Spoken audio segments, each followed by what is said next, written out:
and gentlemen, I need all of you to stop what you're doing and listen. Toucher Yes, I finally shaved my nuts. and Hardy Who, me?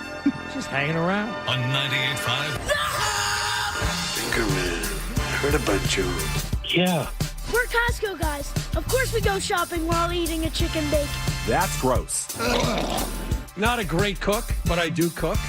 When I asked him about the sides, Kick them in the balls. I don't care about it, but it's not good behavior. Blaze Bailey is omitted. Toucher and Hardy we're the best friends that can be, my buddy and me. on 98.5 The Sports Hub. Let's go. And giving her herpes as a result. The doctor diagnosed her with herpes.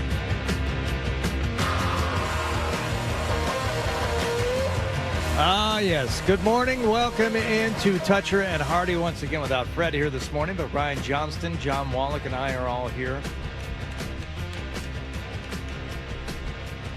Why don't we open up the phone? 617-779-0985. What's got you hot in the world of sports, huh?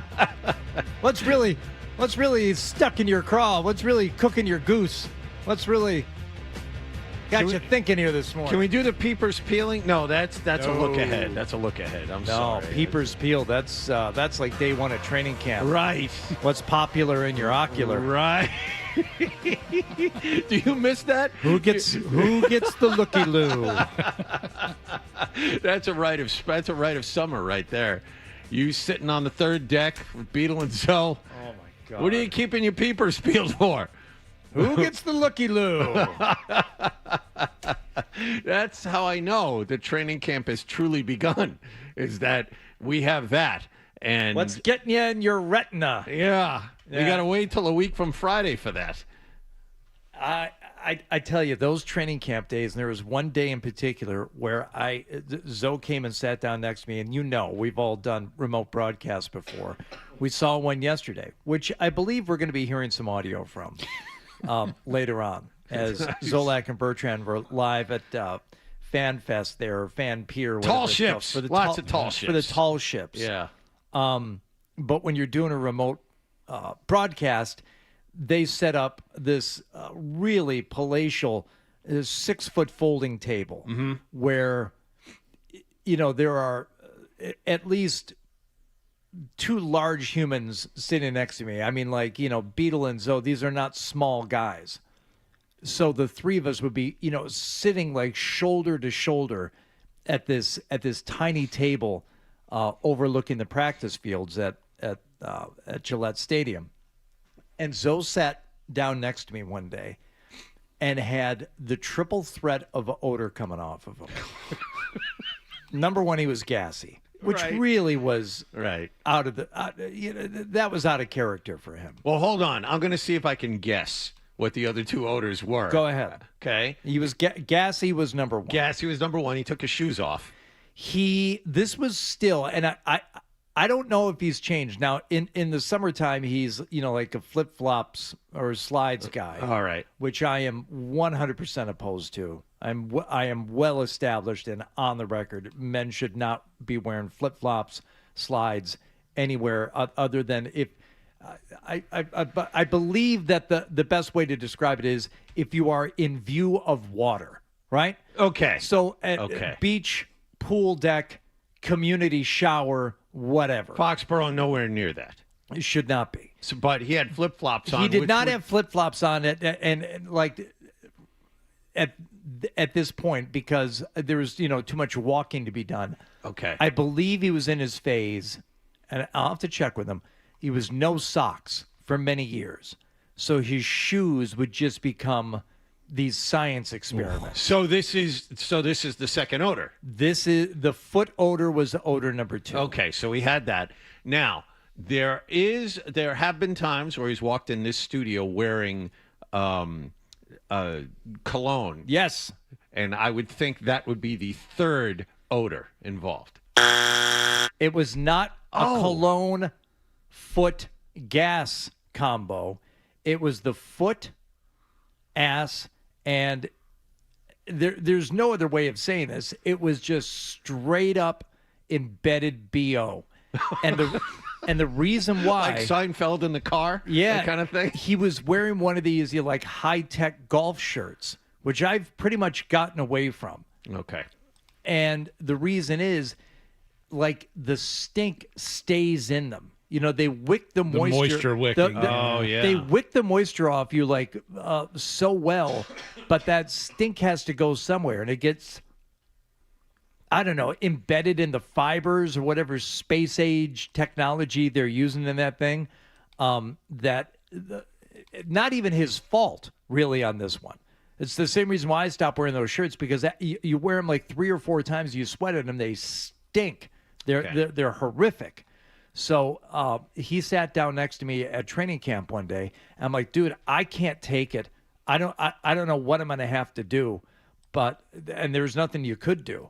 I moved as far away from him on that table as I could. It's still less than 4 feet. Yeah, actually, I take that back. It's Beatles, Zoe in the middle, and then you. Yes. You have nowhere to go. Nowhere There's to go. no possible place you can go. Nowhere to go.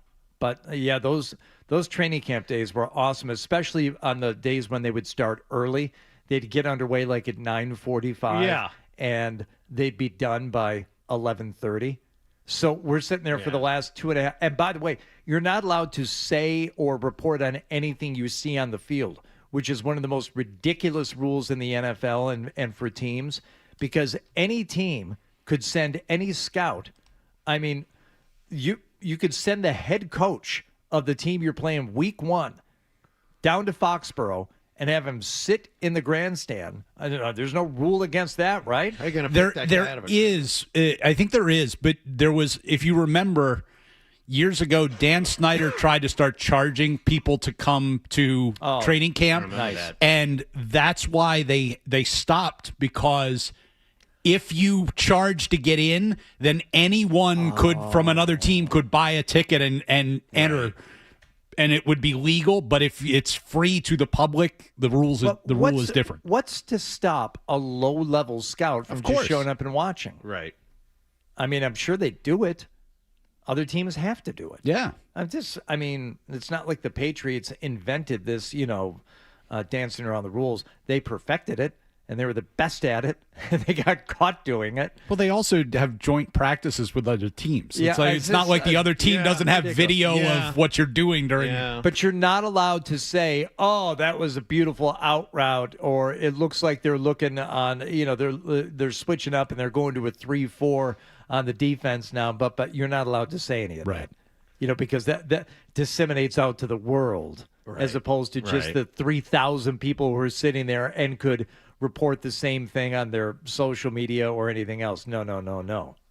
That's okay. You can't say it on the air. So it wasn't like there was a lot to say anyway. But once the practice ended and they'd blow that final whistle like at 11:30 on the early days, we would just sit there and watch like the field crews come out. That was it. It now dawns on me. You know how jigsaw puzzle pieces click into place in your brain? Mm-hmm. I remember, and this goes back to what you were just talking about with Zolak. There was a period of time where you were on the field and Zolak was trying to throw something off the third deck. Yeah, we got in and trouble you for were that. standing there on the field trying to see where it landed. And to me, listening to it, I'm thinking, that's ridiculously done by Hardy. You could get hurt standing there, but you had to get downstairs to get your freedom. Well, now I understand. Okay, so that was dumb on 2 levels. It all started when there was a certain item on the table that Zos, he went full Uncle Rico. He's like, bet I could throw that over that goalpost. Sure. Yeah, I back in '82, I could throw a pigskin quarter mile. Mm-hmm. And right. No, there's no way you could do that. And the item was, because again, this is a remote broadcast, Dennis, or whoever the engineer was, had a pack of batteries. That might be the dumbest thing you've ever done. You, as a human being, to agree to that. So this, but again, it's July. What are the odds? You know how small a battery is. Right. But then we decided. Can't see it coming. We decided that, it wasn't really a fair test to just throw one AA battery. So we duct taped 4 AA batteries together in kind of like Got to get a little heft behind it. Yeah, it wasn't quite fist size, but it was something you could at least fit into your hand, and like you said, right, but get some heft behind. Was there any hesitation on your part to do this? No. It reminds me of like one of those things. Big field, small little batteries thing. Right, and I was just down there as a spotter, and the second he launched it, I lost it. Exactly. I had no idea where it was because it's just this tiny object, and I mean, to his credit, he launched it off of that blue level deck there up on the concourse, and it made it way out onto the field. Wow. The Patriots were not happy about that. Apparently, there is some rule against throwing batteries onto the football field, as this isn't Philadelphia. Perhaps they were worried about some copycats during, like, on a Sunday afternoon, people just standing up on the ramp launching batteries onto the practice Zoe field. did it a couple of days ago. What's the problem? Duct taping 4 AA's together and just throwing them as hard and as far as you can. Yeah. Bet I can beat Zoe. Yeah. So tune in. I found the batteries after they landed. They didn't hit me, and everything was fine. Tune in a week from Friday. All the fun starts all over again. Yeah, we weren't allowed to do that again. Did you boys get everything buttoned up outside yesterday? Because today is going to be untenable in terms of weather-wise. Yes. What'd you do? Okay, so what'd you do outside yesterday? Outside yesterday, usually we have lawn furniture out on the deck, and usually I will sit out there. The kids will sit out there. Decided to put towels down. This is all minor stuff. Put towels down so that the chairs won't get too hot. For some reason, the deck outside in the back, my house is kind of built into the side of the hill. So there's the deck up top and then like 12 stairs down to the backyard. All the heat kind of, I don't know, is captured on that deck. Captured on that deck. And what do you got? Composite? You got Trex? What do you got? What? What's the deck made out of? Oh, wood. I don't know. It's a deck. I don't know. You guys would know more than I would, but it's a deck. It's a deck. It's a 8x8. Do you have to stain it? Yes, we do have to stain it. That's wood. Okay, there you go. So pressure treated? I don't know. You'll have to excuse me. I've committed one of the great sins. I don't have an answer for you. That's here. fine. Continue. So there's that. And then you would have been proud of me because you get the hedge clippers out there and trimmed a few of the bushes out in front. Okay. So that's good. I wanted to get that. That's supposed to be done this week, but I saw the heat wave coming. You get outside, you do a little lawn maintenance beforehand. That's smart. Those are the two things that I did yesterday to get ready for 98-degree heat today and tomorrow. So that was my whole calculus in thinking about this, and I had the double up yesterday, which, we've talked about this before. You really can't plan multiple activities, especially on a Monday after doing this show. It's a fool's errand to try and do too much. After your workday, you think you got the whole day ahead of you. Yeah, but you don't want to push yourself. I decided we were going to double up on the activities. So the boy and I went over to the Pickle Palace and, scheduled a pickleball session. But that's indoors, isn't it? That was indoors. But I said, I'm work up a sweat and we'll, and then once I get home around 5, then I'll cut the grass. And that's what I did. No nap for you yesterday. I did nap. Oh yeah. The pickleball wasn't until 3:30. Okay. Yeah. Very So good. we had plenty of time for that. Okay. Now, so that's all buttoned up. But the reason why I wanted to get the yard looking good is we got the gutter guys coming today, and I don't like. I don't. Come on. I don't like anyone coming over to the house without things looking, right in terms of the outside. What happens inside, I have very little control over, especially with my daughter home for this summer. It's a disaster all the time. But gutters, there's no need to really go inside the house. So I needed that yard looking good for the gutter guys. All the way around? It's just an estimate today, John. It's a clean out, and there's a couple of repairs to be made. And I tried doing it myself a couple weekends ago. And I can do the clean out on certain ones. I have found at this age, there's a certain height that I don't like to go above anymore. And that height is 9.2 feet. I have found this out. That's my limit. You get, and I can reach up. That's as high as I can stand. But if I need to reach up higher than, whatever, standing at 9.2 is fine. Reaching up higher than that is fine. If I have to take one more step up, there's something in my dinosaur brain that stops me and says, no, if you fall any higher than this, you're going to die. It's not just going to be ow, ow, ow, or turn an ankle or, do something to your knee. There's death one step higher than this. Serious injury is like... And I can't get those gutters. Well, two things. Serious injury is probably like 5 or 6. Anything higher than that, you'd be risking it. I don't think you have to go all the way up to 10. Oh, I could probably hurt myself 3 feet in the air. Okay. I mean, I'm capable of, a sprained ankle or something. But seriously, my body will not allow me to climb up higher than that. There's that one step on the ladder. I said, nope, I'm not doing this. I will no longer do this. Which is more likely, that the gutter guys would come over, look at your lawn, and go, oh, my God, this sucks, or you are incredibly obsessive and would have done it anyway? Which is more likely?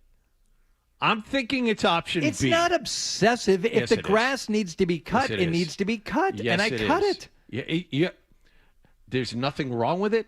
All I'm saying is you are obsessive about lawn maintenance. You are obsessive about the house looking a certain way. It's great. Your house probably looks fantastic. All I'm saying is you trying to frame this as I had to make the lawn look good for the gutter guys.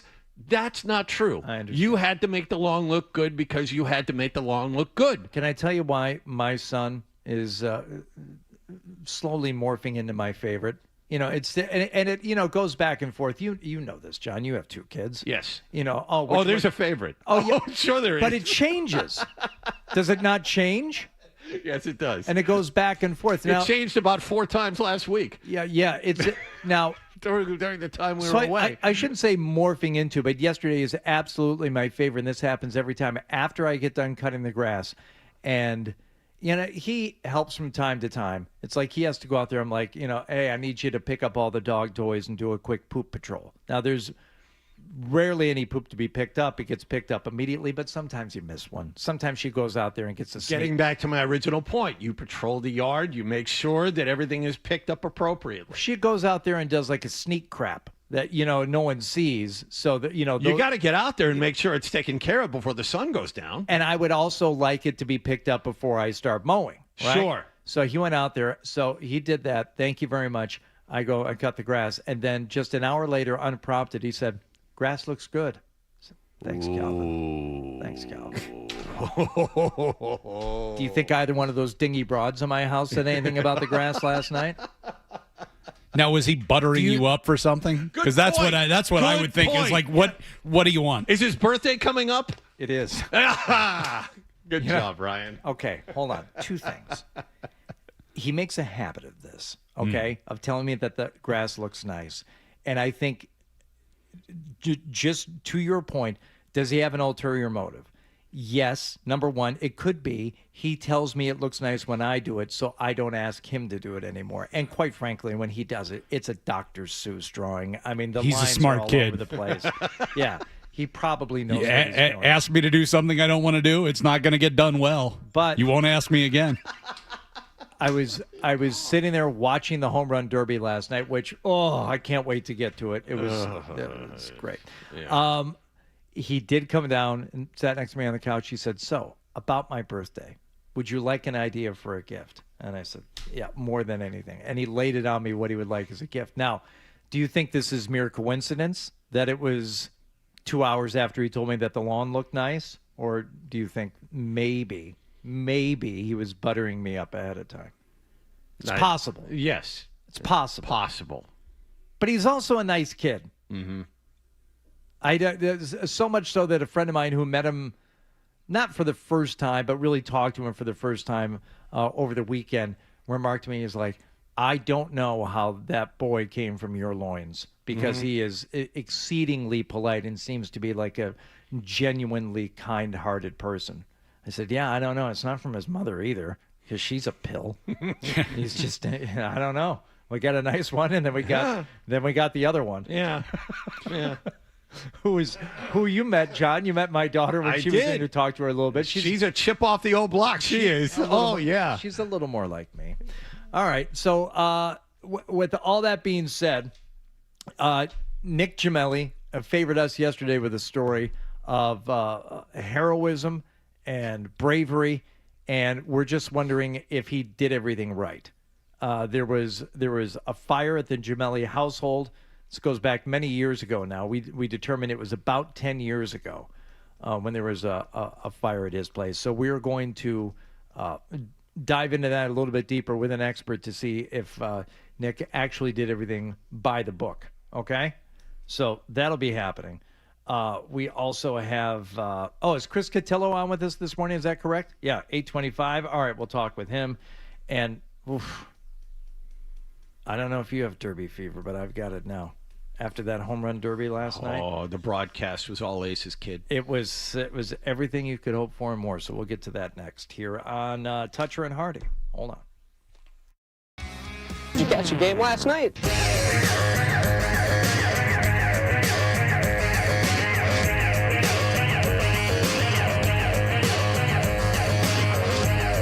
All right, it's time to find out what happened last night, which is brought to you by Leonard Hair Transplant Associates, where your hair doesn't have to be a game of what happened. So change your lettuce and change your life with Dr. Matthew Lepresti at 1-800-GET-HAIR. Did not catch the game last night, although there was WNBA action. I assume you'll be getting to that, Wallach. You can wait a long time for that. John. That's not happening. John. No, I refuse. Come on. I'm not doing it. All right. Not doing it. Really, only one thing happened last night, and it was Major League Baseball's home run derby. Netflix had the broadcast instead of ESPN for the first time, and oh my God, it was a mess. We had Luke Wilson and Will Ferrell on the desk to start things during the introductions as Michael Buffer brought everyone out. Let's get ready to rumble. Oddly enough, Will Ferrell, not funny at all during his period of time out there. Now, he was wearing that hawk visor. He's promoting his movie. I don't know why Luke Wilson was there, and then there was the third guy who didn't say anything during the entire time he was out there. So I didn't understand any of it. I did not see the very beginning of it. Was he in character as Lonnie the Hawk Hawkins? He had the hawk visor out there, and he talked about golf, and then Luke Wilson called him the Hawk, and he said, "No, I'm Will." And I didn't understand any of it. It was just dumb and not needed. And then, unfortunately, we started things. We had Matt Vasgersian, who is a veteran baseball play-by-play announcer, Anthony Rizzo, and Hunter Pence. They were calling some of the rounds. And then we went somewhere else in the ballpark, and L. Duncan, Barry Bonds, and Albert Pujols called other rounds. And Lauren Shahadi and CeCe Sabathia were interviewing guys at times, too. There was no rhyme or reason for switching back and forth. And then after the first round, L. Duncan, Barry Bonds, and Albert Pujols completely disappeared. We didn't hear from them again. I didn't understand any of it. It was a mess. From the second the broadcast started, I didn't understand what they were going for. Anyway, home runs finally started getting hit. Red Sox fans didn't have to wait long to see Wilson Contreras. He was the very first hitter up for the night. He did not disappoint. WVC representing 482, the longest so far from Wilson Contreras. That one might have gone even deeper. Let's go. Even Matt Olson nods in approval. There's your longest of the event so far. Another one. Oh, he's cranking him. Wilson Contreras on a nice little heater with 6. And that's a boom shakalaka. Anthony Rizzo, boom shakalaka. All right. I feel like this doesn't translate well to radio. Didn't translate well to Look TV. how far that one went. It didn't translate anywhere. Another home run. Another, God. I'm sure MLB Network Radio was live at the home run derby. Yeah. Like, how do you call that? You don't. Yeah, you do a lot of interviews and say, well, he's hit 4 in a row now and he's on a run. And boy, that's a long one. Anyway, let's go back to so-and-so and let's talk about something interesting. Contreras hit 13 homers in the first round. That includes a 490-foot shot, which was so expertly called just there into the second deck and left. That homer was not only the longest of his round, it was the second longest homer anyone hit all evening. The 13 homers tied him with Jordan Walker for the most of round 1 as well. So Contreras goes to the semifinals. That's the top seed. He matched up with the hometown hero, Kyle Schwarber. Schwarber hit 9 homers in his round. Contreras, it came down to his final swing. Contreras had to homer to tie him. Kyle Schwarber's moving on to the final round. Wow. And it sounds like the Phillies just won the pennant. I feel I have never in a stadium this They booed him a little bit. Well, you would think based on the crowd reaction that he hit a home run, but it was the exact opposite. I mean, they were obviously going nuts for Schwarber, and any time it took a second for your brain to process what was happening. The crowd would lose their mind after Contreras' swing, but that was after he would pop one up. But the three of them were like, I can't believe this is happening. This crowd is acting like no crowd has ever acted before in the history of baseball. I mean, it was torture watching some of that. And I don't know how any of these people, including the Netflix executives, look at themselves in the mirror this morning and go, you know what? We stuck the landing. Well, I can't. That was money well spent getting the rights to this event. Let me tell you something, and this is Netflix does this, Hulu does it, Amazon, they all do it. When they go to commercial, we were talking about, whether or not commercials would be aired last night. And Ryan, you were the one who said, oh, yeah, they're going to show commercials. They got to make that money back. So they go to break and they say, ad time left, 3 minutes, 45 seconds. I still think of commercial breaks on TV being like 2 minutes. Yeah.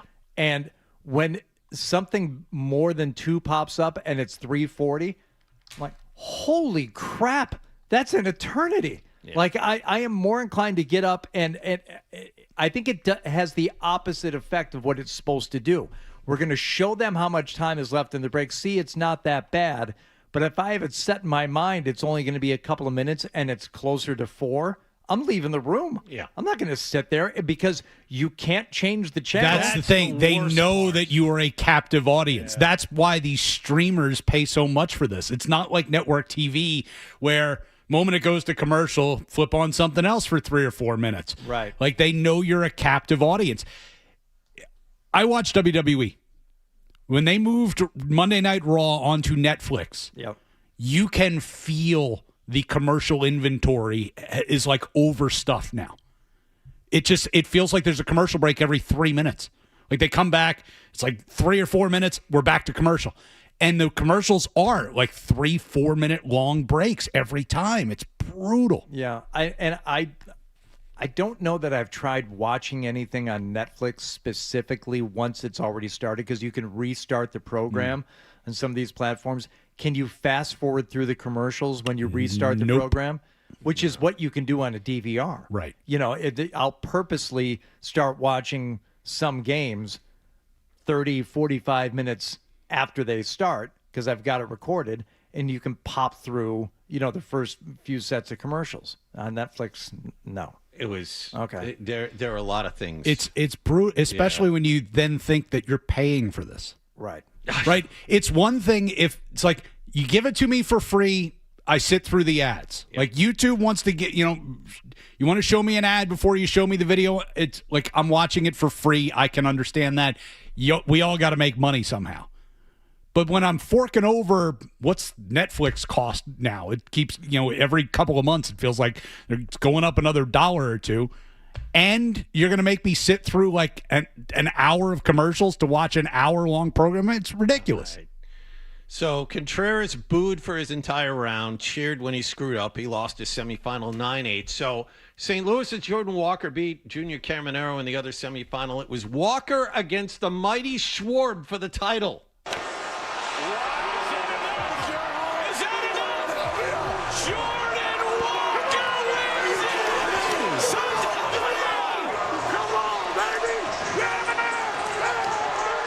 All right, this was actually some genuine suspense. Walker had to hit home runs on each of his last 6 swings to come all the way back and beat Schwarber in his own ballpark for the title. So that was at the very least dramatic and the pressure he must have been feeling in that moment. Right, that was at least crushing, somewhat dramatic.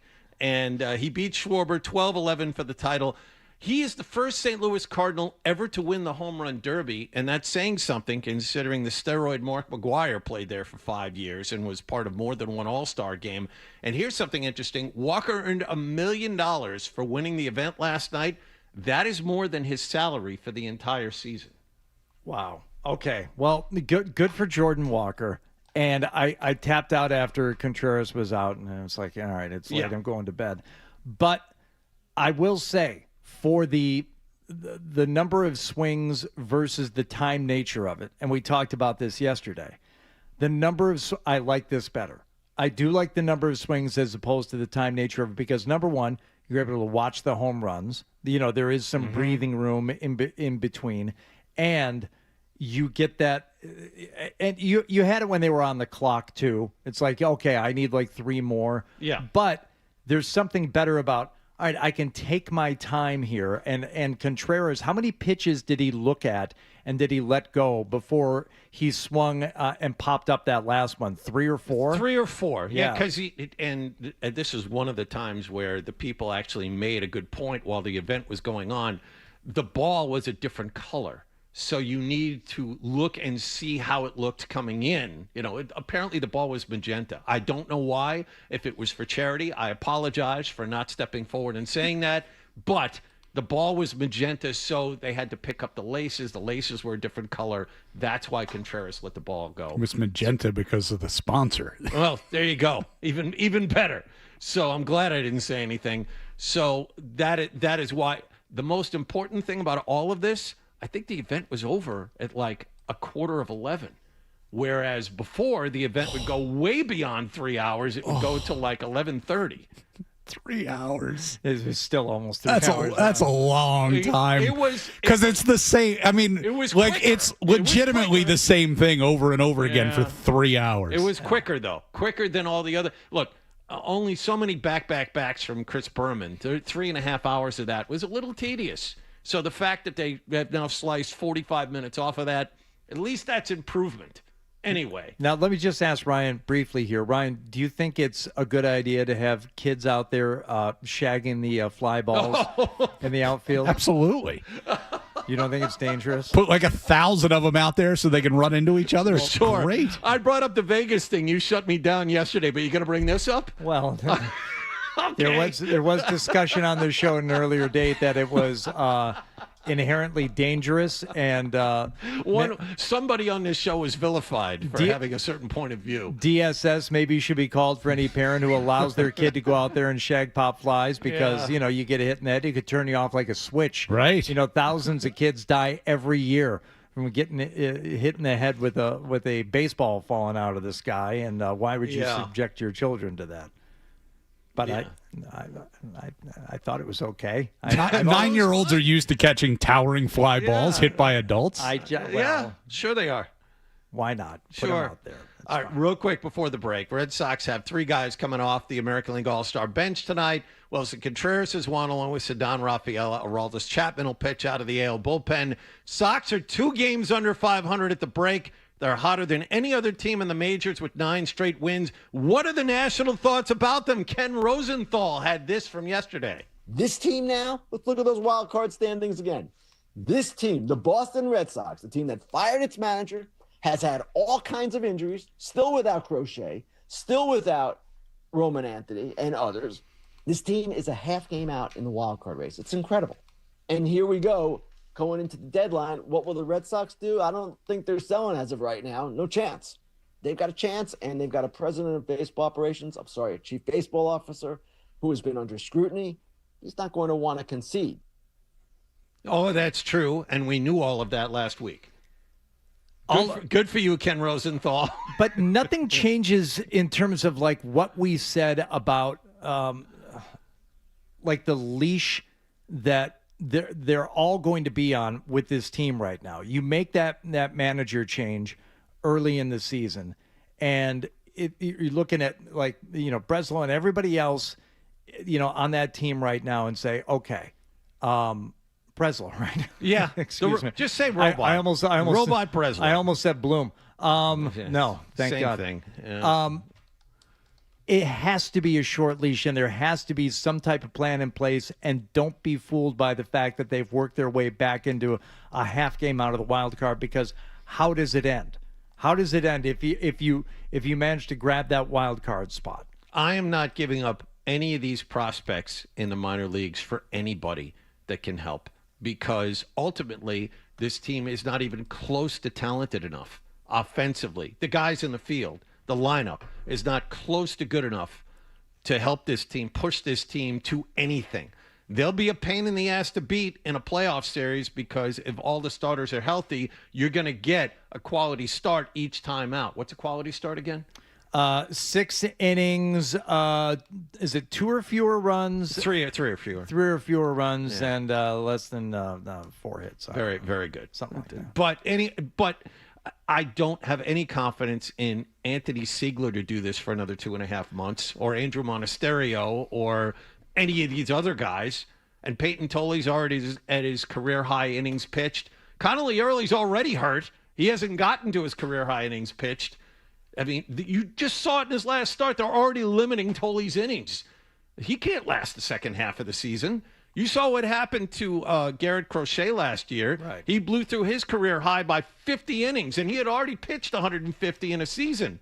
Toley's never gone beyond 80, and he's already there, and we're at the All-Star break. You really think these young guys are going to hold up for another 2.5 months? No. You need to, and by the way, Ranger Suarez is already hurt. Right. You need to make sure that everyone is healthy. These young pitchers, they're healthy moving forward. And if we learned anything, you have to protect arms by not pushing them. That's why Garrett Crochet hasn't been on your team for 2 months. So no, don't buy.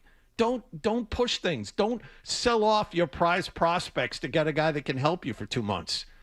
And by the way, the guy making all these deals isn't trustworthy. Why would you believe he can help you? Don't do anything. Best thing for this team would to come out of the break, drop 3 of 4 to the Rays. Let's get back to reality. Let's make sure we all understand what this team really is. Get swept by Baltimore after that. Sure. Beautiful. Drop 6 of your first 7 coming out of the All-Star break, and then you can get back to what you should have been doing all along, which is looking at moving some of these guys and getting something in return. All right, very good. Let's step aside here. We'll continue with what happened last night here on Toucher and Hardy. Here's the headlines with Ryan Johnston. Ryan, now you're still house sitting? Ryan Beaton? Sorry, RJ. Yep, today is my last day. I believe I'm heading home after the show today. Wow. Fred's dog is still alive? Yeah. Well, there was a little bit of a mix-up, too, because I thought that maybe Fred was teasing that maybe he would come back, like, yesterday if he could get an early enough flight. So I texted him, and he was like, yeah, I'll be back around 3:30. What I didn't realize was he meant 3:30 today. So I headed home yesterday. Oh.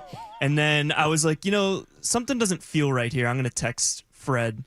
And I was like, did you get home? Everything fine? And he's like, I'm getting home tomorrow. And so I was like, oh, shoot. In the car. I got to go back in the car, turn around, go back to Fred's house. Wait a second. That sucks, man. That's not good. So you left yesterday morning. Yeah. You came to work. Yeah. You drove home to Plymouth. No, I went back to Fred's. Oh, okay. The dog was fed and walked, so was the cat. But, yeah, it's a good thing that I went back last night. Yeah, I would think so. Okay. Wow, that was almost really bad. Fine. Would have been a day. I wouldn't like that at all if I was the owner. But. So Fred's coming back at 3:30 today. Yeah, I believe he got an early flight back from Birmingham. So you'll leave here today, go take care of the dog, and then go home. Yeah. Okay. All right. Just want to make sure the dog's all right.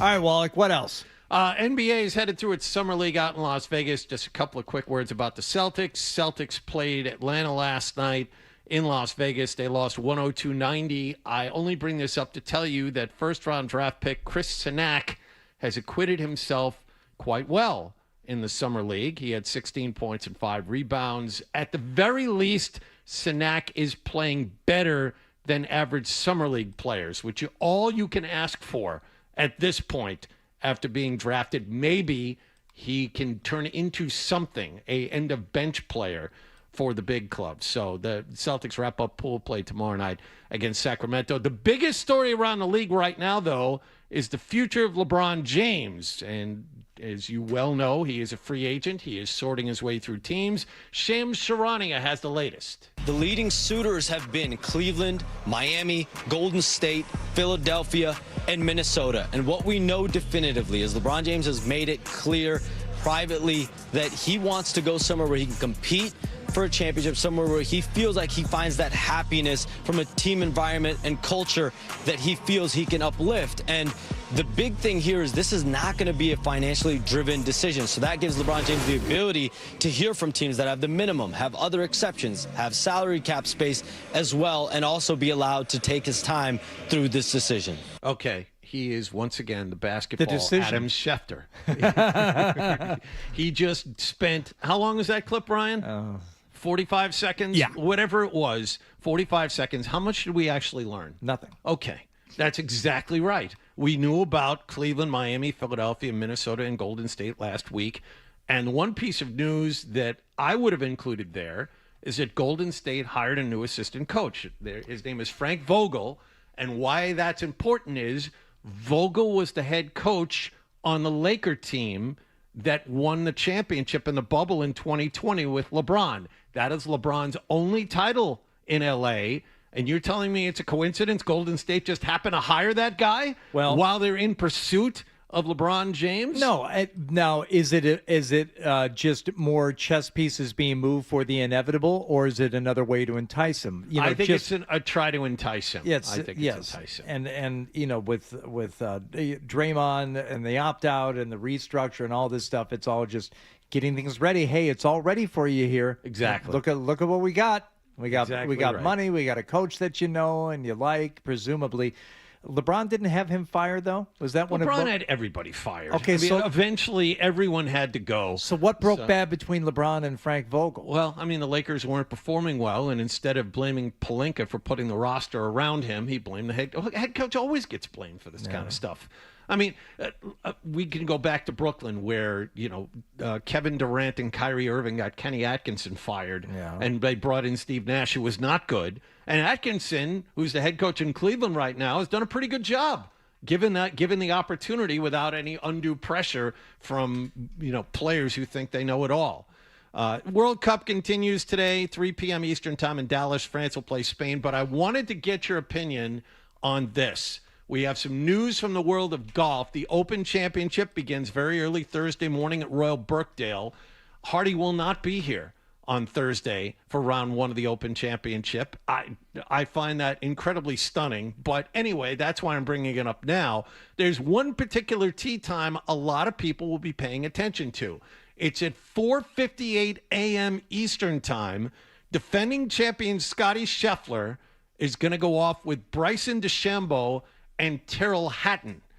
Those three guys. Tyrrell Hatton hates Hardy. I know, and I was just getting to that. Tyrrell Hatton and Hardy have a history together that isn't good, and it's Hatton, DeChambeau, and Scheffler all together, a volatile threesome if there ever was one. All right, so RJ, you were there. I was sitting right next to you.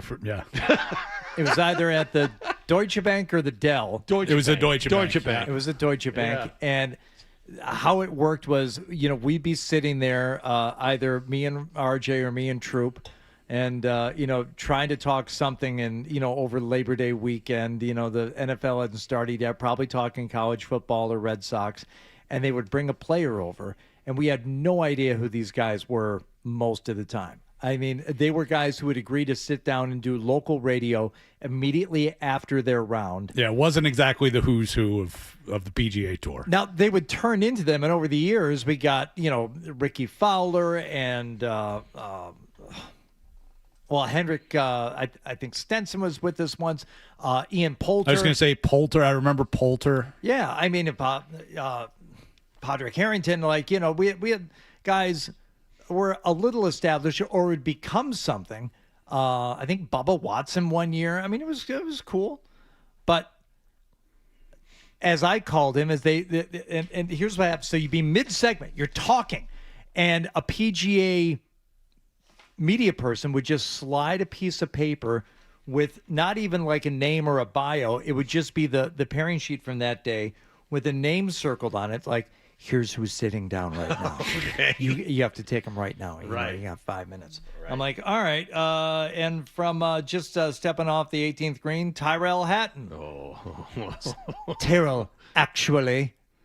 I'm like, oh, boy. Off to a bad start. And he did not suffer through any of our foolishness. No. He really didn't want anything to do with it. I'm like, well, Tyrell, get out of here. I think it's a common name in America, you know? Yeah. You doughy little prick. 2 R's, 2 L's. Get away from me. His limey butterball sit down and it automatically gets flipped because I don't know how to say his stupid name. I think he was a prick after that, too. Oh, really? Well, because with all these other guys, we would just talk about college football. That's all they wanted to talk about. It's Labor Day weekend. College football season just got underway. Most of these guys are from the South. It's like they want to talk about the SEC games. Yeah, Jason Duffner sat down and wanted to talk about Georgia Bulldogs. That's all right. That's cool. We just sit there and talk about that. What are we supposed to talk about with Tyrrell? The soccer or cricket? I don't know. He didn't want to talk. We didn't want to talk, so he got out of there. He was all Polly Pissy Pants because I mispronounced his stupid first name. All right, so no, that'll be a good one. Hatton, DeChambeau, who was lousy during the last major, and Scheffler, who is a defending champion.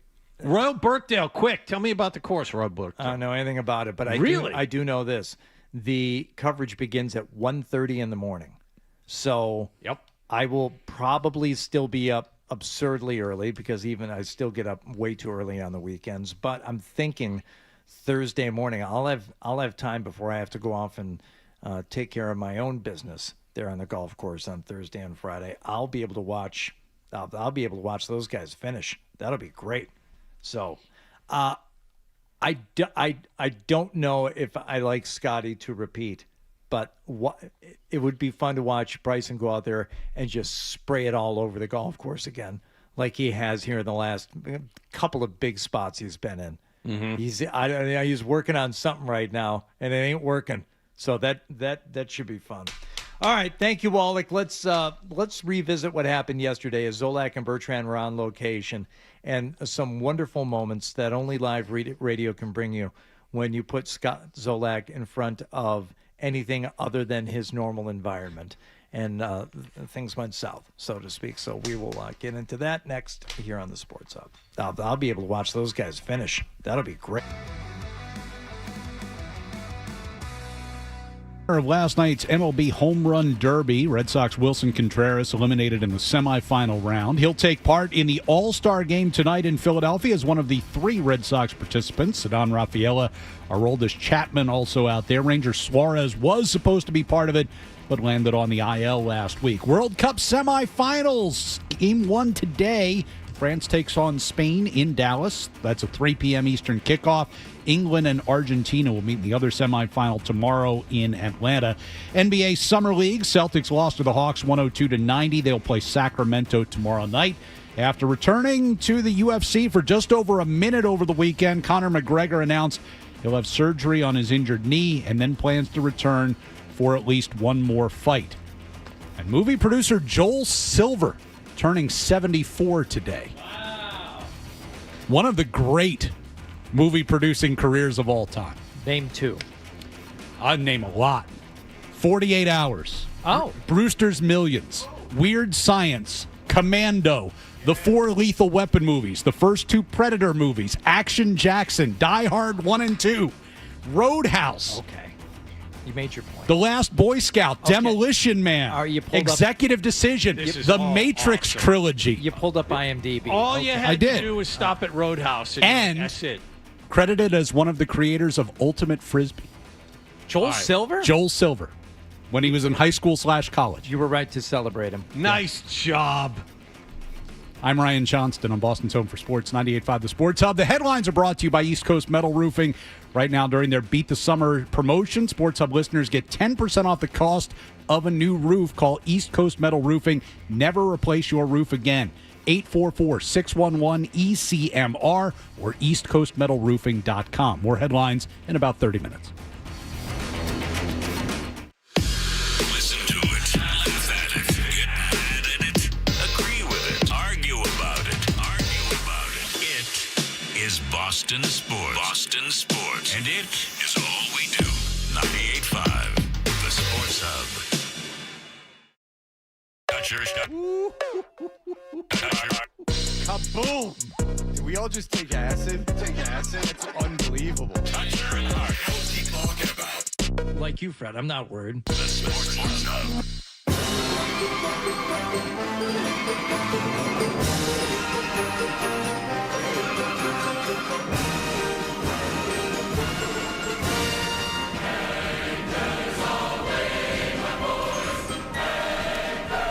It is Toucher and Hardy on 98.5 The Sports Hub. Yesterday, Zolak and Bertrand took in the tall ships. They were live down on the waterfront for a live broadcast and had all the ships in the background. It was a wonderful visual on the TV. And if you were lucky enough to only be listening on the radio, they painted a picture. And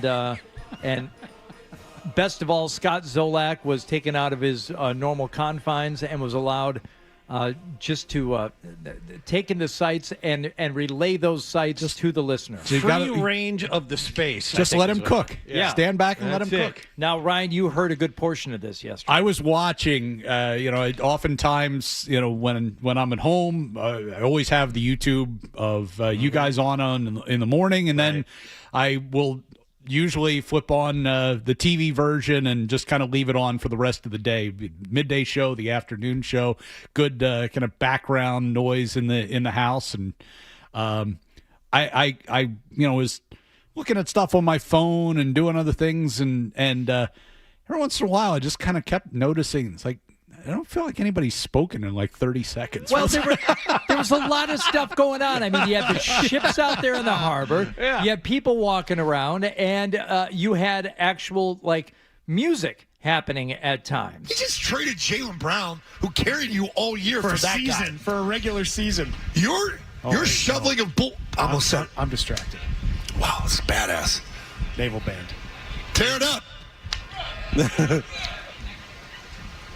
What song should we request? Now, They're not even playing. What song They're should we not playing. request? They're just there. Now, Something by Bruno Mars. Let me see if he got distracted that the band was actually standing they're there, standing not that they were playing anything. Now this is during a commercial break, and the mics were left hot. Is this what's going on here? That's always I dangerous. did turn to my wife at one point and say, they know that they're live, right? Yeah. Okay. Oh, so this is the actual broadcast, Right. All right. Freebird. In the Navy. Village people. They do that. That poor guy died. Are they going to give us something here? They might. Give us a little bit. This is going to be good. They're going to need that. What's that? Yes. Yeah. Definitely. What do you want? Whatever you want. They're going to do this. They're coming over. They are going to do this. Get your can ready. This is what we do. No other show does this. I wonder why. No other show does this. No other show has a marching band wander up in the middle of their show and not play. We're going to have to make a list of most uttered phrases by Scott Zolak. This is what we do. No other show does this. Let's get some food. We're off the rails. We're off the rails. Off the rails. They'd be sports. It's appreciation for look how good they look. Look at what's going on down here. Why you should come down. Look at this. I mean, I don't know about the radio, but you guys, oh man, I wish you could see this. That's just, look at this guy over here. Hey, what's up, Navy boy? Village people. That guy died. Oh man, that guy died. That was sad. What's up? Let's go. Play something. What's in that staff he has? Remember the staff like in Indiana Jones? He held it up and that light went through it. These are Marines. Showed him where they. Oh yeah. Dennis is working furiously to get a good microphone. He's gonna. NBC Sports Boston, guys. Yeah. Yeah, you're on live TV. Tell all your family and friends across the nation. So he thinks the drum major is holding up a staff that will point them toward the well of the soul. The staff of Ra is what he has. To the final resting place of the Ark of the Covenant, as opposed to just something that the rest of the band can see so they know where to walk. This is.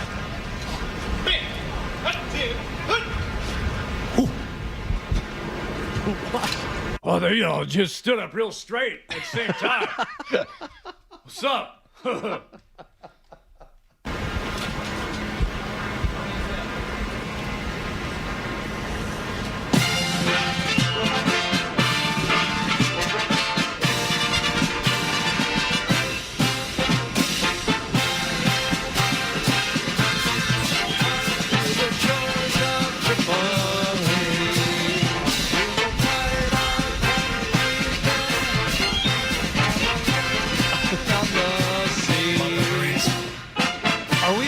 Yet? We're still in break? Well, that's the first thing that actually sounded like it was part of a radio broadcast. I mean, at least it's a song. But are we still in break, or have we come back from break yet for this song? This was all on the air. This was on the air. Okay. Okay. Thank you, John. I'm trying to figure this Catch out. up, John. I can't tell the difference anymore. So that's the Marine hymn, right? That was it was a Anchors Away. Marine band. A It was Marine not. band. It was the Marine Corps marching band. Okay. Yes. There was now again, this is somebody who makes their living out on the seas that happens by, but this is not a Marine. This is not a member of the Navy. This is something else that apparently distracted Zoe. Indiana Jones and the lead in Jurassic Park are a little too similar. Okay, I see what say you're that? saying. Yeah. Yeah. It's the hat. Hey, Yeah. is that Johnny Depp? Yes. Yes. So apparently someone dressed as Jack Sparrow. No, it's actually Johnny Depp. Well, don't tell Zoe. Don't tell Zoe. I mean, don't tell Zoe that this is a big event. Celebrities do come to see the tall ships. Johnny Depp made the trip to Boston. Yeah. Zoe is still convinced that that thing he saw last Easter was the Easter Bunny, not just an Easter Bunny. So don't tell him this is just a Jack It was Sparrow. one of the Easter Bunny's helpers. No, but let him believe that this was Johnny Depp as Jack Sparrow. Dude, if he goes by and then he comes back, he should have dressed like Wally Bull. We should get him. We should get him over here. Look at these helmets. Ahoy. Get on camera. There he is. Yeah, come on. You got to show the people in New England that you're here. Look at that. Here, oh, wow, this guy. This is tremendous. I am so happy that we are. There he is. Good day, mate. Okay. Is Jack Sparrow Australian? I didn't think so. I was not aware that he was Australian. Good day, mate. Okay. I missed that part of the Pirates of the Caribbean. It's kind of an accent. We have not been on the ships. Oh, so this is a live interview that's taking place Yes. during the Yeah. show, but the guy is 40 feet off the mic. Exactly. Yes. Oh, I love that. No, but we need some. Yeah. So we're. Who makes the rum for the ships? Because like you don't buy it at the store because you're gonna pretend like it's in the old days. You get them wooden, chalices, casks. Wooden chalice. The what? Now let him. He's cooking. He's got the wooden chalices. He wants to know where the rum comes from. Who makes the rum? As long as you're the one stealing it, that's what matters. That's right. Ahoy! Ahoy! It's good. Okay. It's good. It's good you didn't put a microphone near that guy. I didn't need that. What do you do? Zoe sees someone dressed as Jack Sparrow. Nothing else will be happening. So you have to Just kind of have to let him go. Let him play it out. You got to roll with it. Enjoy the day, guys. Thank you. Thank you. Thank you. Can't say stuff. I almost said something. What were you gonna say? Can't say. So again, this is the show yesterday. I think this was one of the points where I literally looked up at the TV like, are they having technical issues? I haven't heard anything in a while. What are you going to say? Mo.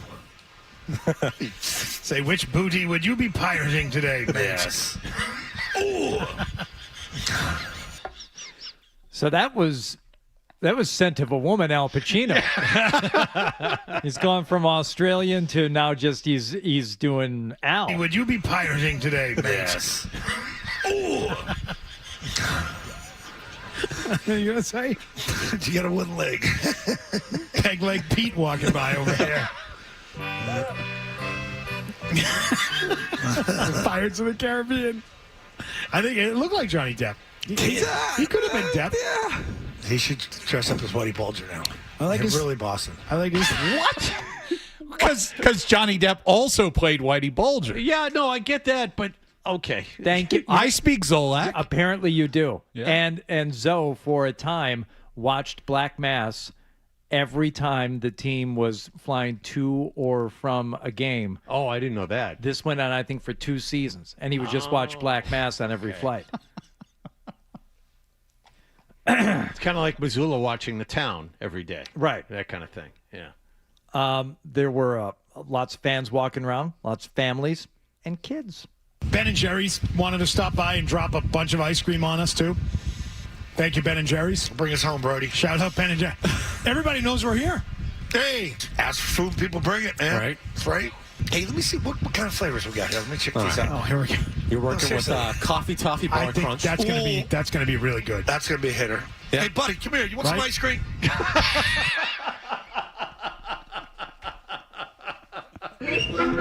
He's calling kids over? He's calling kids over, random kids. My mom always told me never to take ice cream from a stranger. Hey, kid, you want to help me find my puppy? Come on over here. 'Cause I ran into the woods over there. Come on. Let's go. Find something. This is criminal Scott Zolak. Is this a new character? Coffee I Bar think Crunch. that's gonna be really good. That's gonna be a hitter. Yeah. Hey, buddy, come here. You want some ice cream? Oh, you sure? That's kind of creepy. What flavor do you like? You handing out candy while you're at it? But coconut Vermont, you like that? Come back here. So the kid doesn't want. No, kid, come here. Come back here. Pull my finger. What's your name? Jack. There you go. Hey, give him a spoon. He Here you needs go. a spoon. Here, you big one, man. Digging that sucker. Here, give him some spoons, McCone.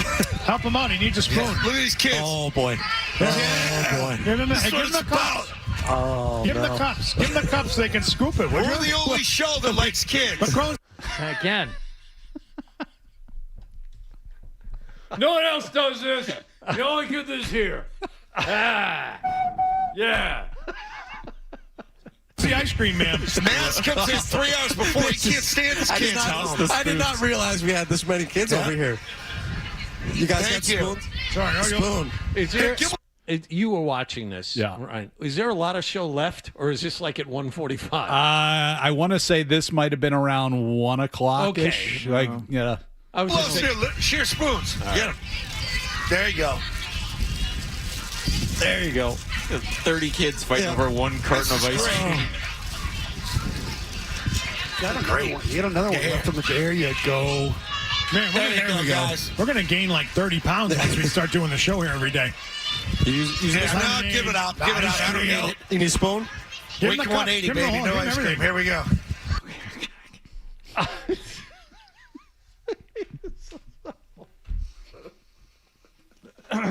Now, lest you think it was all about Jack Sparrow and Navy bands and ice cream, there was some actual business to get to yesterday. Not sports related, of course, but at least had something to do, with the product that they were putting on the air, and will continue to do every day. You go to Vegas and there's just too much other stuff that nobody wants to end up going on. Yeah. You go to a Milliken's favorite restaurant. There's only one of them, Ocean Prime. Still railing on him for that, huh? He's just so unaware of everything. Well, I mean, it's a great. He's not 21. It's a great restaurant. Okay, you got to stop.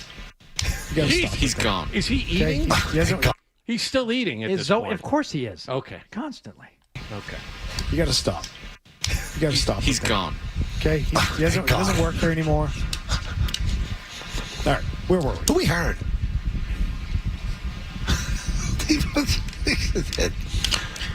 We're going to talk to Tim in Atlanta on the Red Sox. Hi, Tim. An establishment that would not let him in. Oh, that's right. Close to Gillette Stadium. Yes. And this is 7, 8, 9 years ago. I won't bring up the name, but he's still angry about that. Well, and because they didn't know who he was when he approached. But and he didn't have his ID on him. If you say something or have an opinion on something that runs afoul of what he thinks, like Milliken obviously did about some restaurant, then that's all he can remember about Milliken, but he wants to know who's replacing Milliken. Let's do some on-air interviews right now. Well, that's fantastic. Well done. That was the Zolak and Bertrand show. Are they there again today? Unfortunately, I don't believe so. They were joking that they were going to go. They were like, let's come back for another day. Yeah, that would be fantastic. That would be appointment viewing and listening. All right. Thank you very much for that. Ryan, thank you for bringing that to our attention. I missed most of that yesterday and didn't hear any of the good stuff, so to speak. There is a new quarterback list out from ESPN ranking the NFL's quarterbacks. We'll get into that next. Hold on. They've been doing top 10 lists for all of the positions, as ranked by coaches, executives, that's and right. scouts. That's right. Okay, They polled executive, everybody, and Christian Gonzalez, for example, was third in the NFL among cornerbacks. Milton Williams was ninth among interior defensive linemen. Right. This is just a culmination of that. All right. Now, we've all looked at this. Ryan, you've seen it? I have not looked at it. Oh, okay. Well, this will be good. Yeah. All right. So, again. By the way, off-ball linebackers list comes out today. So you guys will have plenty to talk about tomorrow. Sorry I won't be here for that. Oh, jeez. Let's see if you can get you should be able to get, I would think, at least 8 out of the 10 in the top 10 list, but let's see if you can get the order correct. Now, this is ranked by coaches, executives, and scouts. Top 10 NFL quarterbacks for the 2026 season. All right? So begin. So this is this coming season? This is a prediction? Or No, this right is now, as we stand, before the season is started, how would you rank the top 10 quarterbacks? Patrick Mahomes. Okay. Josh Allen. Okay, so that's 1 and 2. Josh Allen is number 1. Patrick Mahomes is number 2. So they put Josh Allen number 1. Yes. Well, all of his, career success that he's had. Okay, this is where the list is subjective because Mahomes is coming off a torn ACL and Allen was healthy all of last season. So maybe that's what pushed him over the top. You never know how people based on the way they played last season, if you're starting a team and your first game is tomorrow, who are you taking at quarterback? You taking Josh Allen or Patrick Mahomes? I'm taking Patrick Mahomes. Who are you taking, John? I'm taking Josh Allen. I'm taking Josh Allen. Given the same team for each guy, I'm taking Patrick Mahomes. Okay. But they're 1 and 2, so they're close. All right, who's number 3? This is interesting. You go Matt Stafford? Yes, very good. Is it? Yes. Wow. Very that good. feels Very good. that feels really high. MVP, baby. I know. He's coming off a great season. He's still tainted by the Detroit years, I think. Well, that's not his fault. He took a beating. What do you mean tainted by the Detroit years? Oh, What's here we tainted go. about it? How is he tainted by that? The physical beating he took for a decade. That Motown stink just doesn't scarred rub off. him. It's Yeah. tough. It's like those golf shirts you were talking about earlier that absorb the stink and just can't get it out. Just you wait. Just you wait. No, Detroit's got the quarterback Jared now. Jared Goff is coming into his prime. Okay, just so you know, and there's no way you could, but just so you know, this guy does not like Jared Goff at all. Does not like Goff. It's not that He's convinced that Detroit will never win anything with Goff as the quarterback. Well, why would you be convinced otherwise? Well, he's made a Super Bowl now.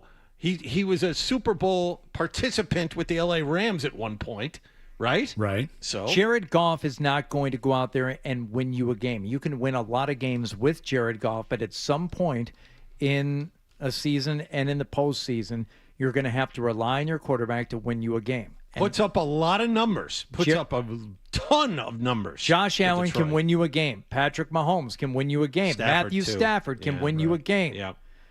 Number 4 on the list. Now, this is a guy that everybody loves, and I understand it. But when you talk about his track record of success and what has he done, it still seems to me like he gets a little more love than he should. It's Drake May. It is not Drake May. No. Drake May is number 8. Who's that?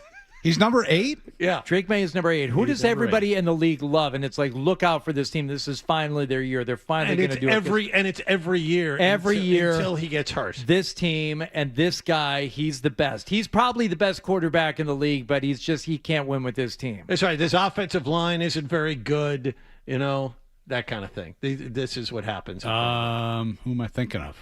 Is it Dak? No, he's on the list, though. Dak is number 6. Okay. He is thought of much more highly than Dak Prescott. Thought of much more highly than Dak Prescott. People think higher of this guy than I would say at times Matthew Stafford. They think he's got more raw talent, untapped potential still. He's the man. Let me give him one more hint. One more Go hint. ahead. Won a national championship in his only year at his school, was an overall number 1 pick. Plays in the state of Ohio. Oh, Joe Burrow. Yes. That's correct. Yeah.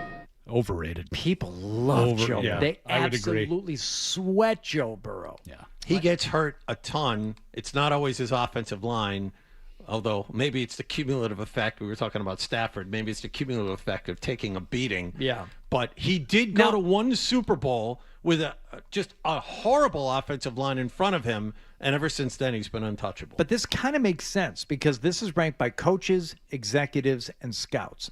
And if you're a coach or a team personnel guy or a scout, you look at Joe Burrow and think, oh, what could we do with him on our team? With that guy, with that arm, with that field vision. All right. 5th on the list from Baltimore. Lamar Jackson. Multiple MVP award winner. Yeah. You trust him? No. No. I don't trust him. He's become more trustworthy. So he's number 5? Yes, he's 5. Allen, Mahomes, Stafford, Burrow, Jackson. That's your top 5. It really is amazing how few really good quarterbacks there are. Yes. Well, we're on number 5 on the list, and it's a guy that we all look at and go, I don't know if I trust. Turn my team over to him. I mean, Dak Prescott, very good. Number 6. Okay, I get it. And we already said that Drake May is number 8. Right. He should be ahead of the guy who's 7, by the way. The last 3, there's one in here who legitimately. Is Jalen Hurts in the top 10? No. Jalen Hurts not in the top 10. Oddly enough, I think he was 11th. Much to the delight of new Patriots receiver A.J. Brown. He's very excited that Jalen Hurts did not make the top 10. Wait until he's reading books on the sideline. You guys will love it. They're self-help I forgot books. Philadelphia fan. Yeah. Over there. Yeah. Which I'm glad someone brought this up recently. Aren't all books by definition self-help? I mean, there's no one there helping you. Okay, so 3 more on the list. We already mentioned one of them a few minutes ago. I do not think he can win you a game. Jared Goff at number 9, which surprises me. Jared Goff is number 9? Coaches, executives, and scouts picked him 9th. Above a guy who is going into his 3rd year, John, at number 10. Yeah, but he's coming off a really good year, had his team in the playoffs last year. And does things on the football field that I think he is like singularly capable of right now, even more so than Patrick Mahomes. Got a John Elway arm, this kid. Sam Darnold. No. It is not. Although, I will say this. Darnold not in the top 10. He should be. He should be in the top 10. Caleb Williams is number 10. And he didn't mention number 7, right? No. Number 7 is a guy that Drake May beat in the playoffs.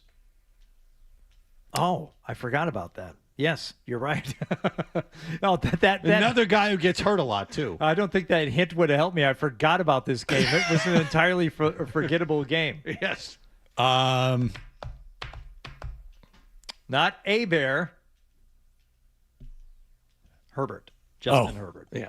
All right, so there you go. Sam Darnold Not should a be bear. maybe instead of Goff, Sam Darnold should be in the top 10 somewhere. He's coming off a great year. Right. So I think over Hurts, over anyone else, that's the one guy that's missing. I agree, Joe Burrow is ranked way too high. But getting back to what Ryan was saying, you look at that top 10 there, how many of those guys do you look at and go, no question, he's awesome? Maybe the top 3, and that's it. Beyond Allen, Mahomes, and Stafford, I'll say this. Prescott has shown it enough to where, say, yes, he's very, very good. Until you get to the playoffs. Is he great? I don't know. Until you get to a game that matters. Lamar Jackson is dynamic, but I don't know that I trust him. Burrow, I recognize the talent. I just don't sweat him to the extent that everyone else does. May, although great last year, is not there yet as far as being, okay, unquestionably awesome beyond reproach. He's close. I would say, you just give me a guy right now out of like the bottom 5 to lead your team not only for this year, but like going forward. It's either Drake or Caleb Williams. I'd take either one of those guys over.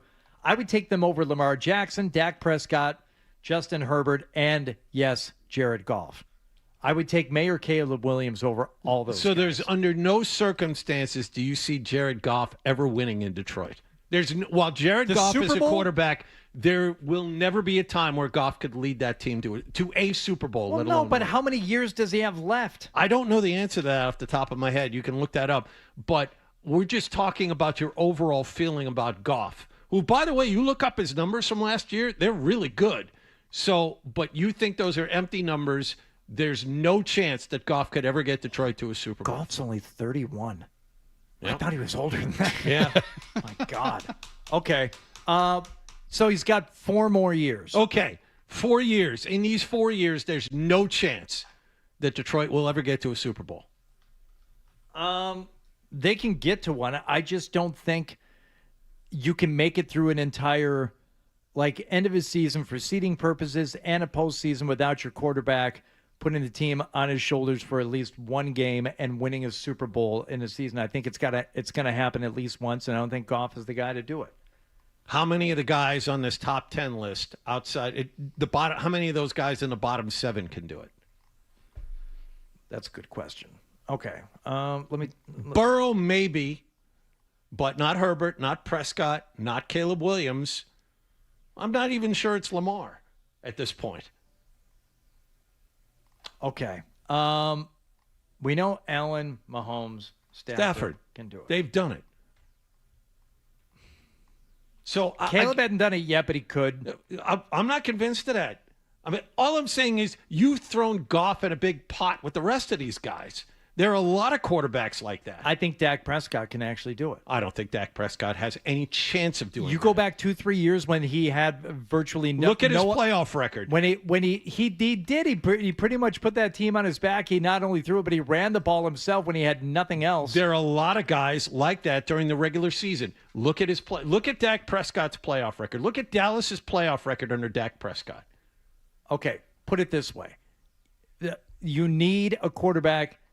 You need to put a game on the quarterback's shoulders. You want to put it on Dak Prescott or Jared Goff? I'm not sure. I have to think about that. Give me It's Dak. It's Dak. It's Dak. I'm not Dak's convinced done of it. that. I really need to look up. Jared Goff has some impressive numbers, but Dak is 2-5 career in the playoffs. What touchdown interception ratio? 14-7. All right, so that's better, way better than I thought. So 2-5 in the playoffs, Dak Prescott. I just don't know that Jared Goff has ever put up impressive numbers when he wasn't throwing to great receivers.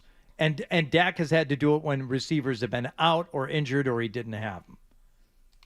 I'm not convinced that you're telling me Dak has never had.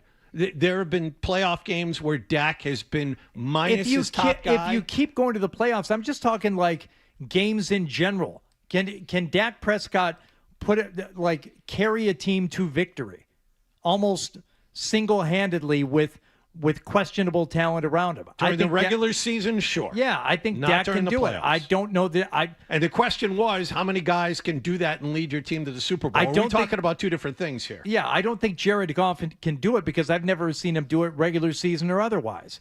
He's always had he's had good, to great offensive talent around him. You throw into Amon-Ra St. Brown and Jamison Williams, yeah, you're going to have good numbers. Absolutely. And guys are getting 20 yards after catches. Yeah, those numbers are going to look great. Well, Dak has CeeDee Lamb and George Pickens. But he hasn't always. And there are times when he is. Well, I'm going to go back 2 years ago, and I'm going to find Goff hasn't always had those two guys either. I'm going to find his rushing stats from the year that I'm thinking of. I'm going to tell you because the guys weren't open and Lamb was hurt. Okay. Jared Goff. Go get a Jared Goff jersey then. Fine. I'm telling you, as a fan, he's not the guy. He's good. Could it be your view of Goff is a little clouded because you are a fan? Because of the NFC Championship game against the 49ers? Perhaps. Was that all Goff's fault? Or was it the defense that completely imploded? It was a lot on Goff. All right. It was a lot on Goff. All right, we'll step aside here and continue. We get the headlines here from Ryan Johnston on YD. Okay? Dutcher and Hardy, mornings on the Sports Hub.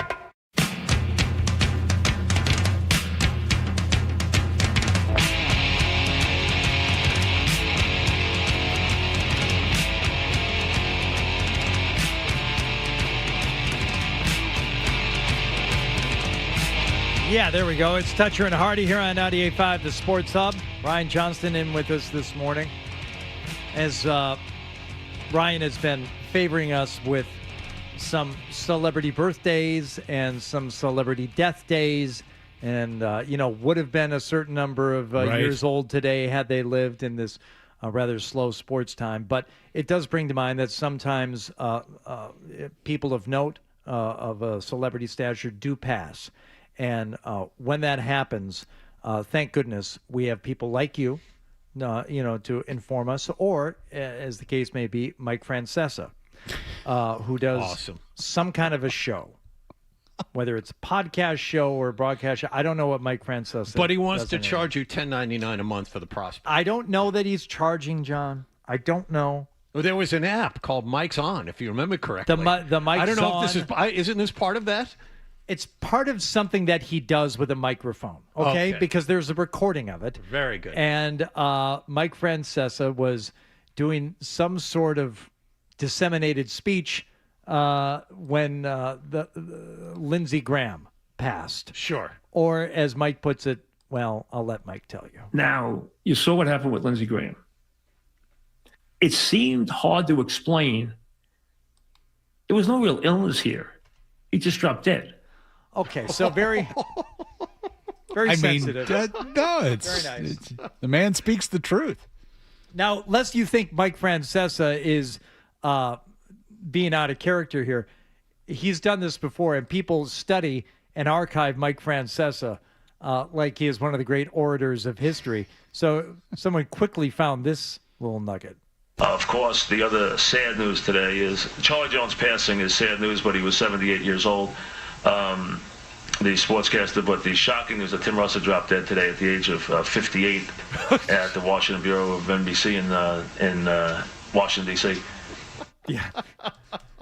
So Lindsey Graham dropped dead. Tim Russell dropped dead. This must be like a Francesa. I love how he shrugs it. He was 78.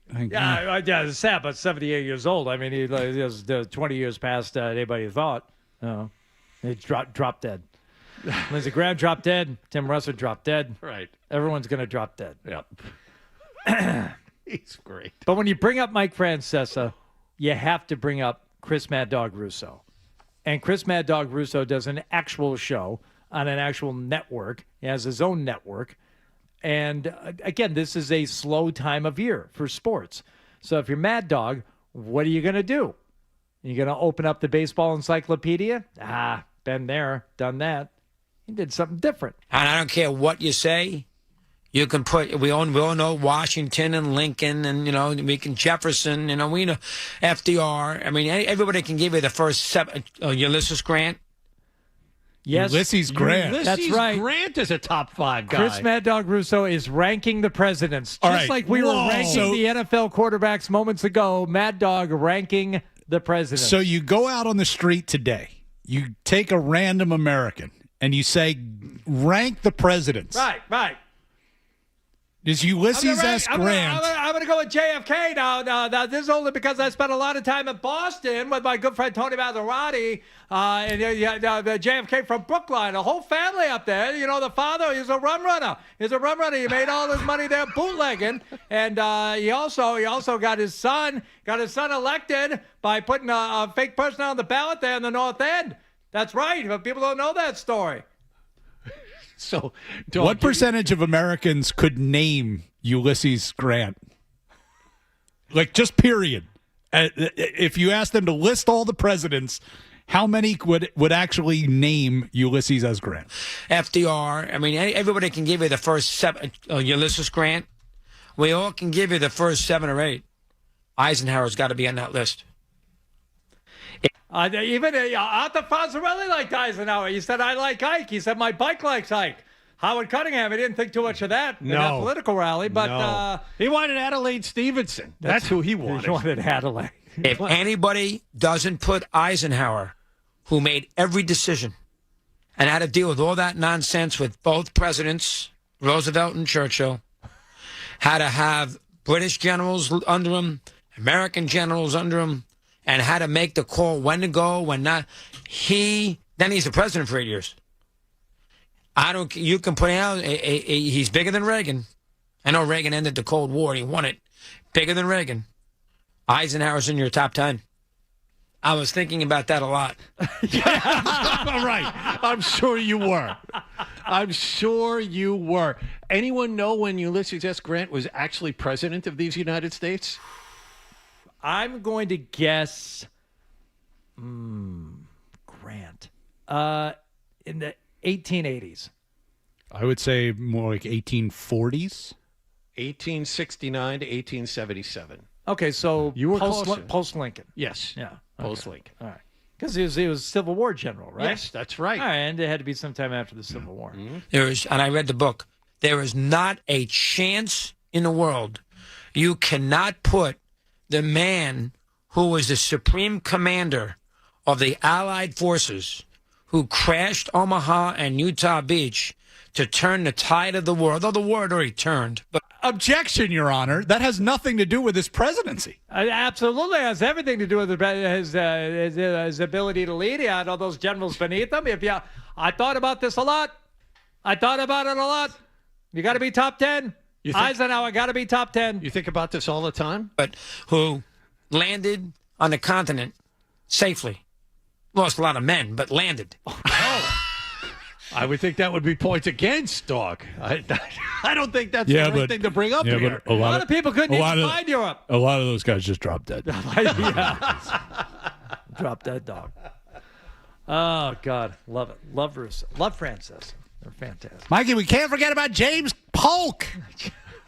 Howard Taft. The Oregon Territory. James Polk. Did you know Taft was the first president to throw out the first pitch at a baseball game on opening day? So fed he couldn't fit in a bathtub. 1912. What about Garfield? Don't forget about God. Not just a cat who loves lasagna and hates Mondays. Also a great president. I don't know if he's top 10. He's top 20. All right. Nick had a fire at his house. We will find out what Nick learned and maybe teach Nick a little something else. Ooh. Next. Walker, Wilson Contreras, the Red Sox eliminated in the semifinal round. He'll take part in tonight's game. So will Ceddanne Rafaela and the Roldis Chapman. Ranger Suarez is on IL, so he will miss the game. World Cup semifinals begin today with France and Spain playing in Dallas. 3 p.m. Eastern Time kickoff there. England and Argentina. The other semifinal will be tomorrow. In the NBA Summer League, Celtics lost to the Hawks 102-90. They're now 2-1 in the tournament. Play Sacramento tomorrow night. Conor McGregor needs surgery on his injured knee. Says he plans to return to UFC for at least one more contracted fight. And actor Jackie Earle Haley turns 65 today. Kelly Leak. Kelly Leak. Yeah. Kelly Leak. Acting career peaked early for Jackie Earle Haley. Breaking Away, too, right? Oh, He was yeah. one of the very- four yeah. guys who are breaking away. That's right. Why are you so small? I don't know. I eat 3 times a day. My metabolism eats 5 times a day. There you go. That was good. Sports Hub headlines brought to you by John Sewer and Drain Cleaning, 24-hour on-call service for your clogged drain emergencies. Go to johnsewer.com. I'm Ryan Johnston on Boston's Home for Sports, 98.5 The Sports Hub. More headlines in 30 minutes. This is what happens when analysts take over the games, take over the sport. This is where you talk sports. It happens all the time. The Sports Hub. Big show on the way. Need a little help getting started in the morning? It's very dangerous. They've got the experts. So, no. Toucher and Hardy. No. On the Sports Hub. John Wallach. Of course, we have Ryan Beaton and Nick Gemelli.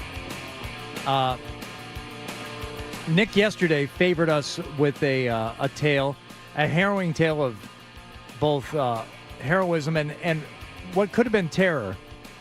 But he managed to turn this into I guess, a cautionary tale and one that we're going to get into a little bit more. First, Nick dropping this on the show yesterday. You had a calf sleeve at the ready? I did, yes. Why?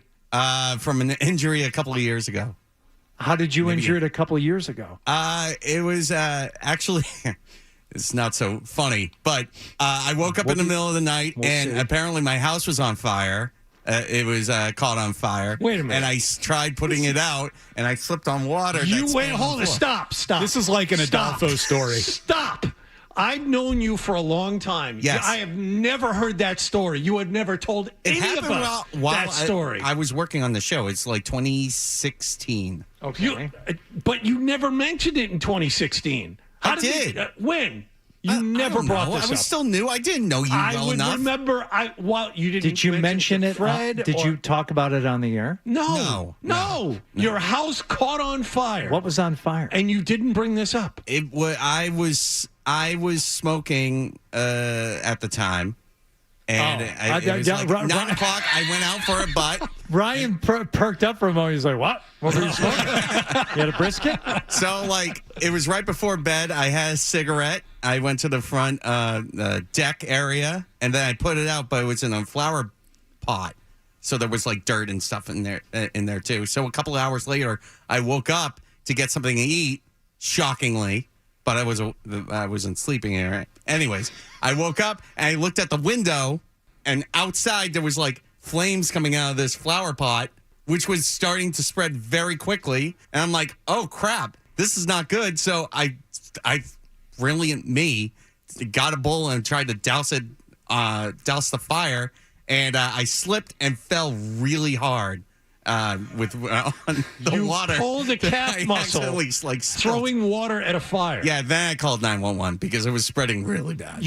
Okay, so there's a lot more to get to with this, but let's bring Nick in for this, if we could, please. I still can't get over the fact he didn't tell any of us this. I mean, that would be something, and Ryan nailed it. That's an Adolfo story. Adolfo had a guy catch on fire in his yard and didn't tell anybody for the better part of a year. Nick, it was a decade before he said anything. He claims he mentioned it at the time. I don't remember that at all. I would have remembered that. So Nick, who knew that he was coming on at this point in the show 2.5 hours ago, still not ready, still not plugged in, and had to get a Celsius. You brought in a beverage? Yeah. You brought in a beverage for your segment on the air. You speak on the radio, sometimes the throat gets a little dry. And why are you sweating? What? You just walk down the hall. Why are you sweating? I swear to God. He's got an artificial heart, Hardy. I swear to God, I'm not sweating. Am I glowing? Look at him. Hold on. I'm still not ready. Hold on. All right, step over to Wallach and Ryan just for a moment. There is please. a sheen of effort about you. Nick, would you do me a favor? Just walk over a little closer to John and to Ryan. Look at him. Is he sweating? A little bit. Yeah. Yeah, I could see it on the forehead. Yeah. A little bit. Is it that warm in the producer's studio? It's 78 degrees in here. Okay. 78? Fair. Yeah. That's what the thermos says. Wait a minute. Are you telling me the air conditioning's broken? Yeah, well. That's not possible. Not in this place. All right. Nick, so you told us the tale yesterday. I did. Of you setting something on fire at your house on the front porch. Yes. Okay. So as it turns out, it was just the plant that was ablaze, or did something else catch fire? So first off, do I look like the person that's like actively going in flower pots and stuff like that, like planting plants in flower pots? No. No? Okay. What, so there I don't was, know what that has to do there with was anything. dirt, there was like twigs and whatnot in that pot. It was like a flower bed per se, like type. Was it a situation. pot? Was it a large flower pot? No, it was attached to the house. I actually have photos. I already lost. So a bunch of kindling is essentially what he's got piled up in there. Do you have any idea what he's talking about?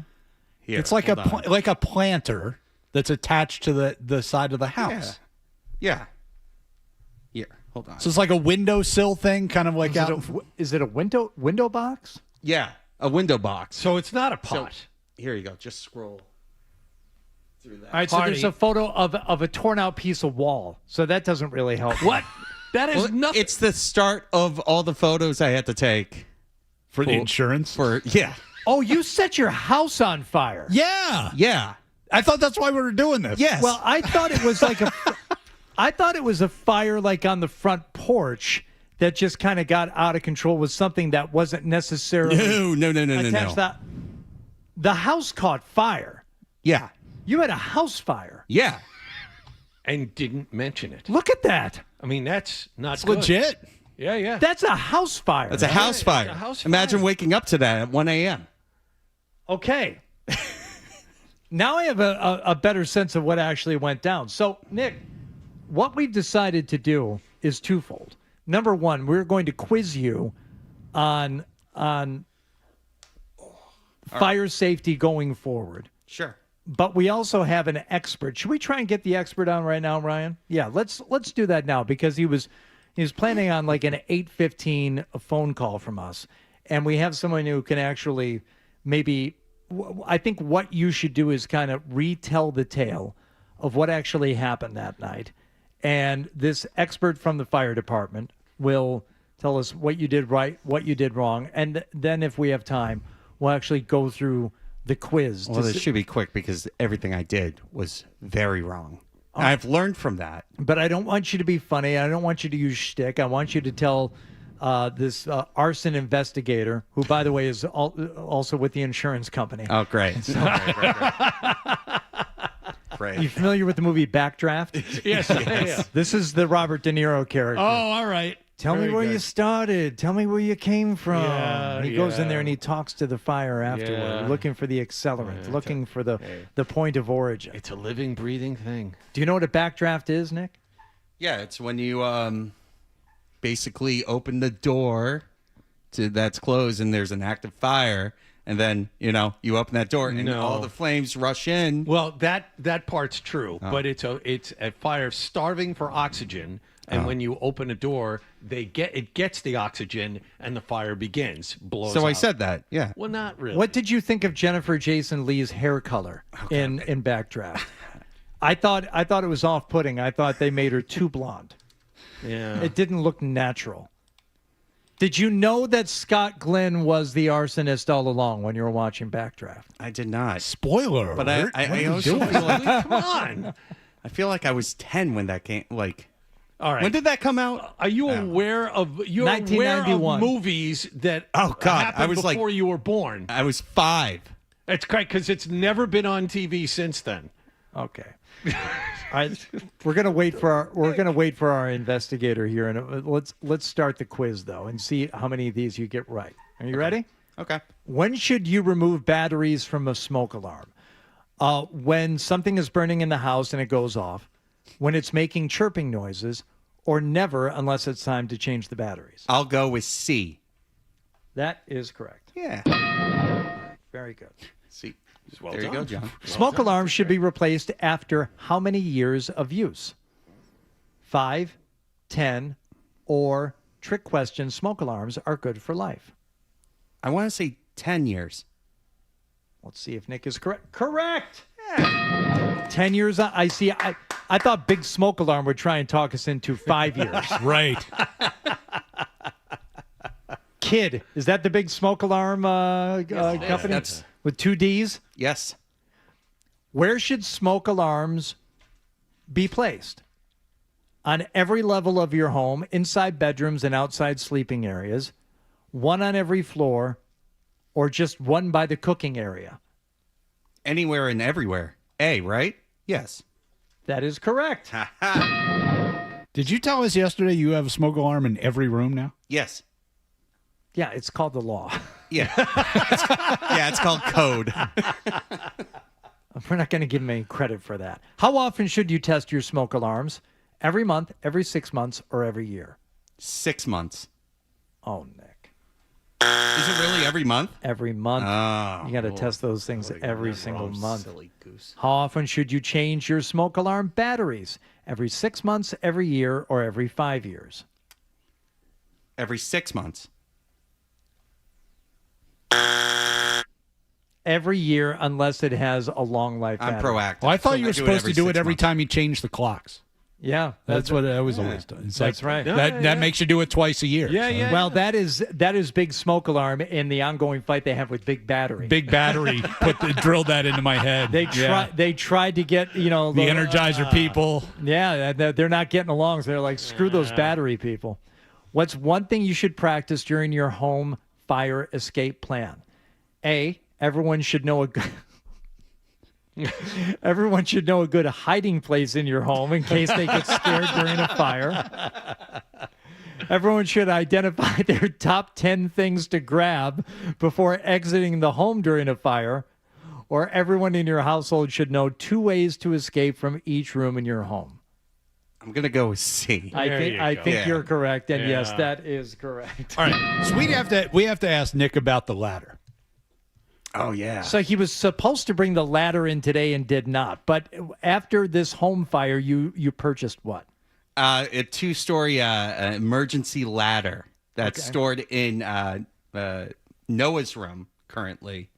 And that's it. If there's a fire in the first floor and you can't get down because the stairs is engulfed, then you have this ladder. And that is the only way to get downstairs, too, is through the stairs. There's not a secondary location to leave. Well, I think most homes are built like that with just one staircase going up. Right. And, that's... But there's no deck. There's no, there's nothing. Well, not every home has a Juliet balcony off of each bedroom, too. I mean, I fear that I am doing something wrong in that if there is a fire on the first floor at the base of the stairs, we're all screwed because there's one way down. So have you practiced? Because this ladder is it currently hooked to anything?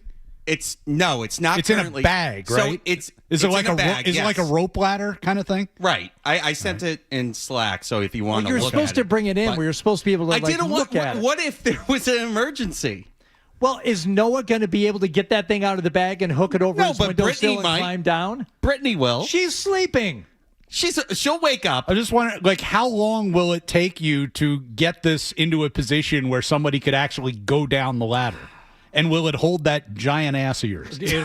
That's unfortunate, Ryan. How dare That was you? mean. How long have you practiced taking it out of the bag? I haven't because I'm afraid I won't be able to Nick, put it back. You see why this might be a problem. You see why any of this might be a problem should an actual emergency You're arise. depending on this Dollar Tree ladder that you bought. Seriously, how much was it? Well, it was $18. Okay. Marked down from $60. Okay. So you have an $18 ladder which you've never unfurled. Because I went to the Golden Penny, RJ. Okay. In Golden Penny. The Golden Penny, you know it. I do? Yeah, you're from Lowell. It's the place that has all the returns and overstock items. This place buys them from the big chain store Is it next and to- sells them for dirt cheap. Next to Cappy's Copper Kettle? It's right around the corner. I know where this is. I am not familiar with the Golden Penny, but I know exactly where it is. Do you see the wrinkle though in your plan? You I bought see the wrinkle, You yes. bought this ladder. One would think you would at the very least take it out of the bag, make sure that it does in fact attach to the windowsill, and in Noah's room, which you've decided this is the escape hatch for the home. Everyone is going to have to go into Noah's room. Yeah. What are you showing him? A video of the ladder.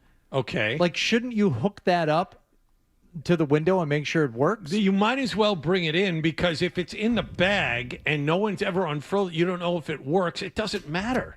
Well, it's too late now. And I got. What do you mean it's too late? I can bring. You want me to bring it in tomorrow? No, I want you to try it at home. Okay.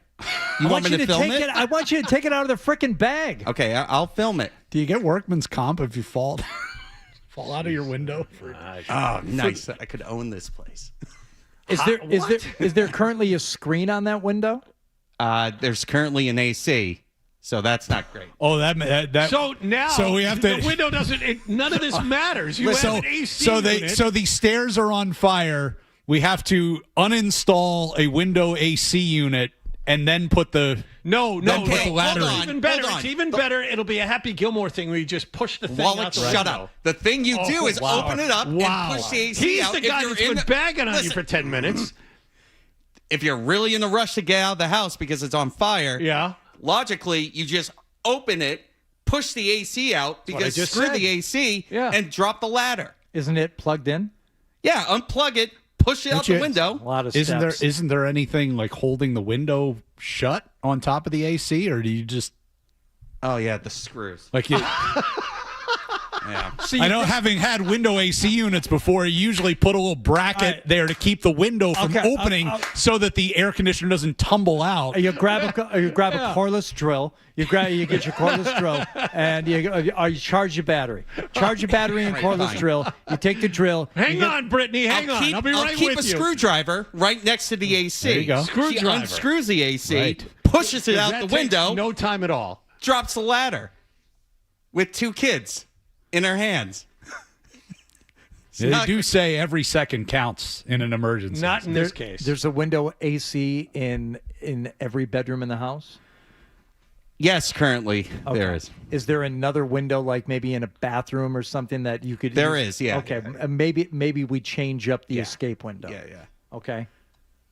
Yeah. I'm just you spent $18 whole on this ladder. I don't want to see it.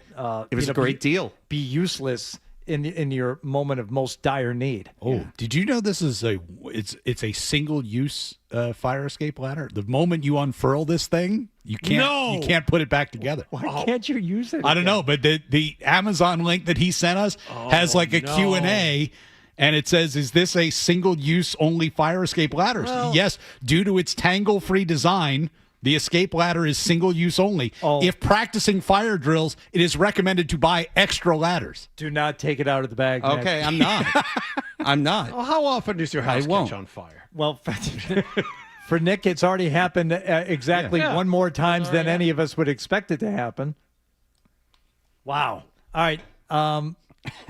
I guess our fire inspector is actually inspecting a fire. I believe he's doing real firework right now, inspecting buildings. I got the vibe he was not keen on coming on and doing a segment with us. That's kind of the hit we got, too. I got a lot of firefighters who listen to the show. It's just if you're a firefighter and you can tell us if Nick did everything right, just give us a call, 617-779-0985, and then we'll continue here on Toucher and Hardy. Toucher. Fire. Yeah, so it was like a smoke 'em if you got 'em situation, just like with Nick when he was having snacks late at night. And Nick, by the way, you got to go with the pineapple for snacks at night. But I was running on a stint from detox, and I was riding with my mom then, so I would stay sober. So my mom was keeping me clean. I was living on Cape Cod, and we went to the dealership. She got a new Volvo, and the mechanics were smoking. It was the Volvo Hyannis. And they were smoking in the garage. So I jumped in there. I had a smoke, and I threw it in this plant, and it was like a fake plant. And the whole dealership went up in smoke. Like none of that happened. That was. I don't know if any piece of that was true. The way he was in Hyannis, the way he tells a story, it like picks up speed as it goes, like almost like the boulder rolling down a hill. It's like, none of that happened. No. All right, Chris Cotillo joining us here. Chris Cotillo covers the Red Sox for MassLive.com.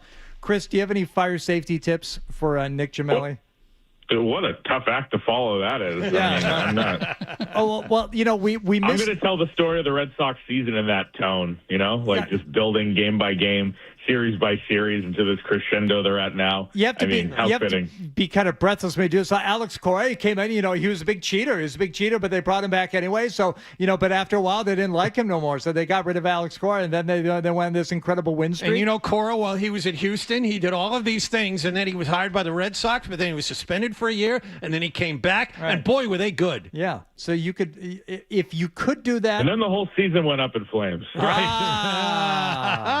Well, not so much, Chris. As we are in the All-Star break, are the Red Sox, in fact, the hottest team in baseball, or is this just malarkey? Yeah, they obviously deserve a lot of credit for, what this road trip heading into the break was. They played 9 games. They won them all. I think, as often is the case, when you are hot, the other teams were complicit in it. The Angels are terrible, and they won 3 games there. The Mets had a horrible weekend, as they've had a horrible year. Chicago, the White Sox have had a good season, and, they outplayed them. So, credit where credit's due. They've really done kind of the unthinkable to get themselves back into contention. And it's just the reality of it is that the American League is bad. It's very middling, and 2 games under 500 in this playoff race this year means you're right in the thick of things. I think it's fair to have doubts and concerns about if this is sustainable coming out of the break. They have a tough schedule. They have 3 divisional opponents at Fenway. They have a lot of guys who are playing a little above what they should be, a lot of AAA fill-ins and things like that. But, they have been gritty, and they've fought over the last week and a half, 2 weeks, even dating it back to series before this road trip. So for that, they deserve credit. All right. Is this enough to delude Craig Breslow, Sam Kennedy, and John Henry and Tom Werner into believing that the Red Sox should aggressively buy in a couple of weeks? Yeah, I'm not sure about aggressively. I think the 10 days at Fenway will tell that story. 4 against the Rays, including a doubleheader on Friday. That's a quick hook and a wake-up call against, the standard bearer in your division, a team that's been really, really good. We've seen in previous years, they've come out or headed into the deadline really, really hot and come out of it and struggled. There's a road trip a couple of years ago to Los Angeles and Colorado right out of the break that completely deflated them and changed the deadline plans and kind of halted an aggressive buy. Last year they went to Chicago and here in Philly and kind of did the same. And at the end of the day, they weren't at the forefront of the most aggressive buyers. But I think it's, the messaging is going to be interesting to see what they do. To me, I still wouldn't take the idea of trading, a couple of pretty old veterans off the table. I think you still have to entertain trading Sonny Gray with the season he's had and where he is in his career. And the same thing with Aroldis Chapman. These guys are, at the peak of their values, in Gray's case, 36, for Chapman, 38. It's easier said than done, but a baseball trade where, you trade a guy for a big leaguer who can help you, offensively, I would look into something like that. But I think there's going to be potentially a little bit of both, depending on how you look at it. And, of course, it'll be interesting to see how they spin it once it's done. Okay, so I'm glad you mentioned the games they have right out of the All-Star break, because as silly as it might seem to have 2 or maybe 3 series determine what you're going to do, that's exactly what happened a couple of years ago. And I remember that very well, Chris, when you were thinking, well, it doesn't all hinge on this, but if you were thinking buy before the break and then you come out and you lose a couple of series, it changes things. And it's only fair because none of this was even a conversation until they had these sweeps on the road and they went on those long streaks. So if minds can be changed, and hopefully they're not, but if minds can be changed based on what happens with, say, 3 series leading up to the All-Star break, the same should be true with these series that happen out of the break. Tampa, Baltimore, you end up dropping both of those series. Yeah, I think they should absolutely turn back to being full-blown sellers and not worry about this postseason, because I truly think it still doesn't matter. Yeah, I think that the one interesting factor that might push them toward buying that, they have talked about internally, I'm sure, but people aren't outside of the organization, is that what is the bedrock of teams that win in October? It's really, really good starting pitching. It's a competitive quality start every single day in the rotation. And no matter, it seems like, who is healthy for them, they're going to probably have that. And you figure if you need 3 horses in a series, between, and I just talked about trading him, but Gray, Suarez, who, shouldn't be out long, Crochet, who's obviously very, very iffy, Tolle, Early, Jake Bennett, Sandoval, looking down the line, Tanner Houck and Oviedo, Cutter Crawford are all guys who are not close to being healthy, but all in the mix. The Jake Bennett's of the world and the Tolle, the rookies have been excellent. If you can have 3 of those guys or 4 of those guys firing at the end of the year and in peak form, you're going to have a chance to be in every game. And I think that's what's different about this year compared to last, where you had obviously Crochet. We saw that play out in game 1 in the Bronx. And then you had Bayo, who you didn't trust, and you had, Connolly Early had to start game 3 because everything, they'd run out of gas, and Giolito was hurt and things like that. But you feel like if you get into a wild card series, the 3 guys you're going to start, no matter who it is out of that mix, it's probably going to be as good or better than whoever your opponent, is going to be putting out there. And I think that's kind of an interesting, maybe tempting way to look at this, that they'd have a chance in the playoff series. With that being said, the other thing that usually wins you games in October and low-scoring games where the pitching is the lead on both sides is home run power. That still remains an issue for this team, Contreras aside. So it'll be interesting. It's a different roster than last year. I think last year's roster was not one that was built to go super far, but this one has at least one of the ingredients. All right, I have so many questions based on what you just said. Peyton Tolle and Connolly Early are both very, very close. I think Tolle is at his career high for innings pitched in one season, and we're at the All-Star break. And Early's already hurt. So how confident are you that either one of these guys are going to be standing at the end of the season? Yeah, and add Bennett to that. I mean, he's a guy that did not pitch above Double-A before this season. So, that's a big thing. And you have to look at what can they get out of Crochet when he comes back, and are they going to be careful there? So those are huge, huge considerations. I think, they're clearly being careful with Tolle. We saw that on Sunday in New York. Early, they're going to take this pretty slowly, make sure that he's okay before he comes back. So that's going to be your classic, angel and devil on the shoulder. Do we push for the rest of this season, or do we try to keep these guys healthy for future years? That's where, like, if they decide to stay in it by, all that stuff, Gray and especially Suarez, who's going to be here no matter what, becomes so important. So it's a great question. I think it's one of the more important storylines down the stretch. If people forget, Tolle's 2 years removed from pitching at TCU, and, he was like a two-way player in college at Wichita and TCU. So his life's changed very, very much in the last 2 years, and so has the workload. Bennett, again, did not pitch above Double-A before this year. Early, we're seeing it play out. So it's a huge consideration. It makes you wonder, even with all of that, like, could they even go get an arm and a depth arm at the deadline, which is something you wouldn't think they'd need. Even but, better. The more the merrier. Even better. You bring up acquiring someone. We saw what happened to Breslow at the deadline last year. How confident are you that he can buy or sell appropriately at the deadline based on the panic moves he had at this time last year? Yeah, it's definitely an 0-for-2 deadline season. And, people talk about, and I've extensively talked about the good off seasons he's had when you come down to Chapman and Sonny Gray, Contreras, and Suarez this year. But if you look at the deadline the last couple of years, it was 2 really, really, really, really bad ones. 2 years ago. It's a lot of reallys, yeah. It was. Well, 2 years ago they got Danny Jansen and Luis Garcia and Lucas Sims and James Paxton and all these, middling moves that didn't work at all. And last year, Steven Matz was okay. Dustin May was terrible, and they gave up a lot, in that Dustin May trade, and everybody else got better. That's something Alex Cora always said. It's not just what you do at the deadline in a vacuum, but if you do, X, Y, and Z, and the teams around you do things to get better, then, the gulf can widen. So it's a big one for Breslow just because he hasn't proven to make that, really good deadline move if they do go on to buy. But I do also think that finding a middle path where, they can, sell some of these older guys, get guys that can help this roster, find a way to maneuver in the middle, kind of like what Chaim Bloom did in 2022 when he traded Christian Vasquez, didn't wave the white flag, got Wilyer Abreu for the future. It didn't go well in the clubhouse, but you look back at it 4 years later, and it was successful. Easier said than done for sure, but yeah, big deadline for Breslow no matter what. All right, Chris, we appreciate the time. Thank you so much, Chris Cotillo, covering the Red Sox for MassLive.com. Enjoy the All-Star game tonight.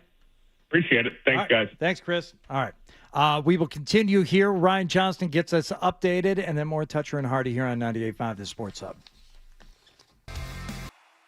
Because it's a thing. All right. You know what I'm talking about. Sure. No idea what you're talking about. Here's more of The Thing on the Sports Hub. All right, it's Toucher and Hardy here on 98.5 The Sports Hub.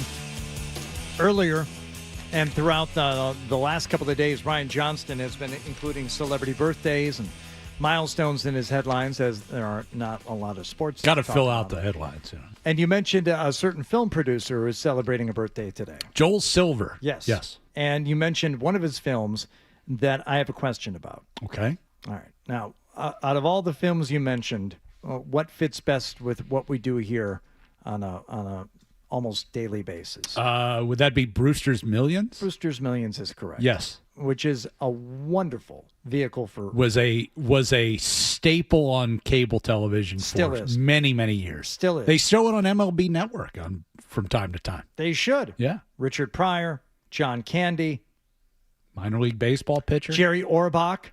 Yes. Plays the manager of the Hackensack Bulls. Right. But my question about Brewster's Millions is, and has always been, this. The premise of Brewster's Millions is that Montgomery Brewster, is played by Richard Pryor, receives an inheritance from an uncle. His great uncle Rupert Horn, I believe, was his name. Jesus Christ. Played by Hume Cronin. Oh, my God. I've seen this movie a few times. Of Cocoon fame. Yes. So he was very surprised to find out he had a great uncle who was white. White is not the word. Not the word that they used. But it's a word that was used on the Jeffersons a lot. Yeah. We don't use it now in friendly conversation, polite discourse. Uncle Rupert left him $30 million. The stipulation being that he had to spend all of the $30 million in 30 days and have no assets to show for any of it. If he did that, he would win $300 million. Right. Or he could take the wimp clause. The wimp clause, which was $1 million. $1 million, yeah. And just go Just away. walk. Think about it, Mr. Brewster, a lifetime of security.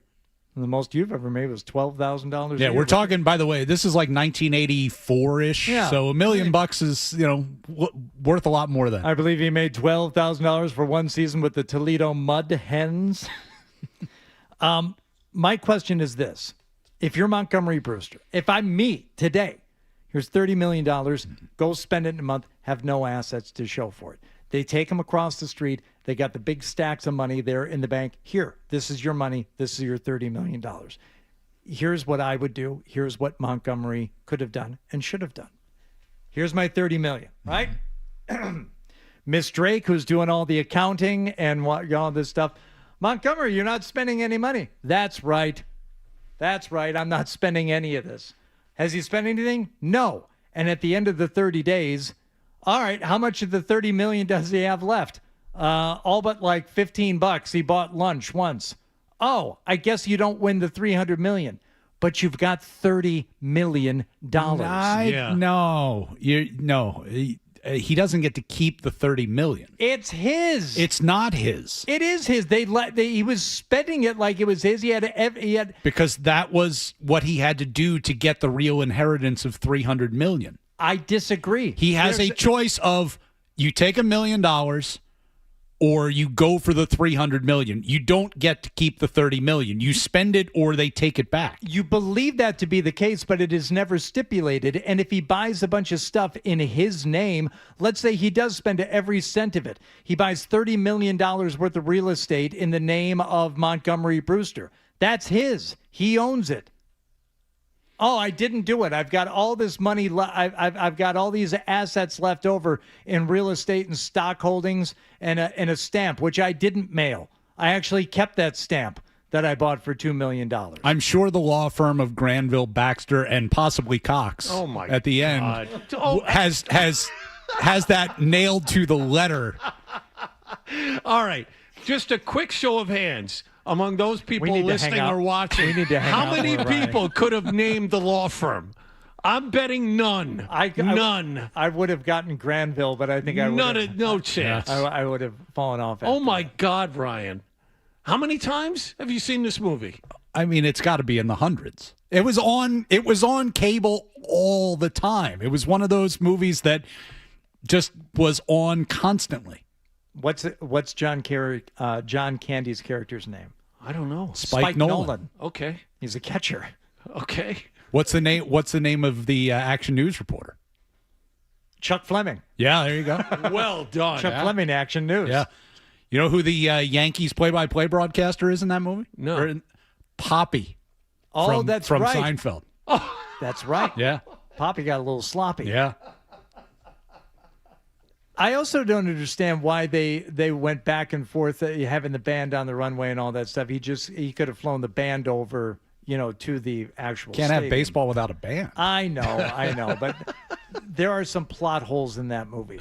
The biggest one, I still feel he could have just taken the $30 million. I do believe that. I don't think he could have gotten away with that. We have somebody who wants to weigh in. Hold on a second. All right. He just dropped off. Oh. Sorry. All right. Well, Hank wants to talk Red Sox anyway. Go ahead, Hank. What's up, boys? I was thinking, man, if the Red Sox can they're getting good. But if they can't, but they're heading into the All-Star break. If they're gonna go against the Rays, the best team in the AL East, they're gonna really have to step up their game. No more small ball. Hit home runs now. I like that. I don't think you can kind of turn it on and off. You're a bad home No, run you just hit hitting more team. home runs. Yeah. Wilson Contreras hit a ton of them last night. That's right. If you could only bottle those and spread them out throughout the rest of the season. How old a fella do you think Hank was? I don't know, but if he was down on the pier yesterday, I'm sure Zolak offered us some ice cream.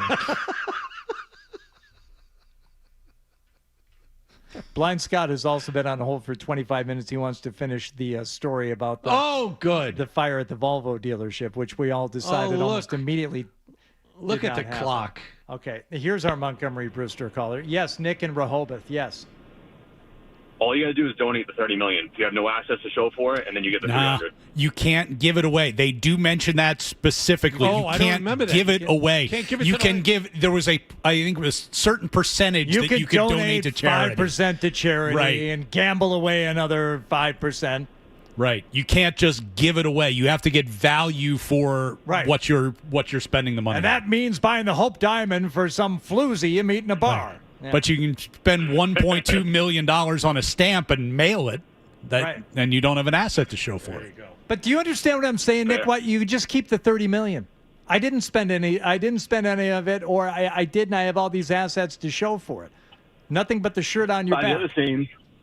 By the same vein of it, is it a test to see if you're actually just an idiot, and then you get the money anyway?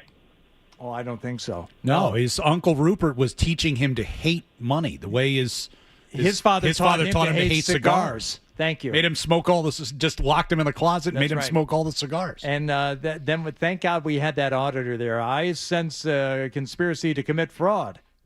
Mr. Roundfield. That's it. You're a real nice man. I was going to say I'm going to watch that again. I don't think either one of us need to watch it. I again. feel like this is John is 90210 trivia. Yeah. Like I feel like I could answer I'm both almost amazed anything and about much like you when I Brewster's talk Millions. 90210. I'm both amazed and horrified at the same time. What's Miss Drake's fiance's name? Warren Cox. Without hesitation. Yeah. You barely said it. Can't stump him. Wow. Better safe than sorry with the umbrella. That's incredible. All right. More news that we didn't get to yesterday. We'll do that next here on Toucher and Hardy. The winner of the MLB Home Run Derby. Tonight, it's the All-Star Game in Philadelphia. Red Sox will have Wilson Contreras, Ceddanne Rafaela, Aroldis Chapman all taking part. Ranger Suarez having to sit out after making the team, but he landed on IL last week. World Cup semifinal Game 1 is today. France and Spain kick off at 3 p.m. Eastern in Dallas. England-Argentina is the other semifinal. That'll be tomorrow afternoon in Atlanta. NBA Summer League. Playing without Hugo Gonzalez and Amari Williams, Celtics lost to the Hawks 102-90. Boston now 2-1 in that tournament. Play Sacramento tomorrow. Conor McGregor says he needs surgery on his injured knee, but does plan to return to UFC for at least one more fight. Actor Vincent Pastore, Sopranos fame, turning 80 today. Now, who did he play on The Sopranos? He was Big Pussy. Oh. I thought that was a setup. Not to be confused with... I thought that was a setup. I thought that was a setup, but you actually genuinely didn't know. How old is he today? Turns 80 today. Wow. Yeah. Plus, I had no idea. Now, Steve Sciarippa, that was the guy who played Bobby Bacala. Yeah. Okay. Yeah. I get those two confused sometimes, but they both met unfortunate ends. Spoiler alert. I still haven't found Pussy. He's bottom of the river somewhere. Right? Bobby was buying that train set, or they thought he was. He was going to go $8,000 for the full set. He was all in. He was fine. Headlines brought to you by Michelob Ultra. Watch the world's biggest matchups with the 98.5 The Sports Hub. Details at 98.5thesportshub.com. Presented by Michelob Ultra, the official beer sponsor of FIFA World Cup 2026. I'm Ryan Johnston on Boston's Home for Sports, 98.5 The Sports Hub, for headlines at a half hour. For a deep three, violent two-hand slam. Wow. 98.5 The Sports Hub. You've been aggravated since we turned the mics on. I don't know what it is. I don't have time to think about that right now. Hunter and Hardy. It's ridiculous. The Sports Hub. We interrupt this program for breaking news. I can't use it. Newsflash!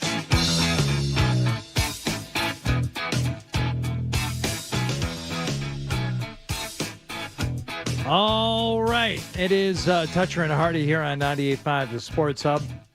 Ryan Johnston with us today. And yesterday, Ryan, you'll remember, and John, you will too, that we got into the news, but we were derailed by Nick's fire story. Yes, and that's right. Threw everything off.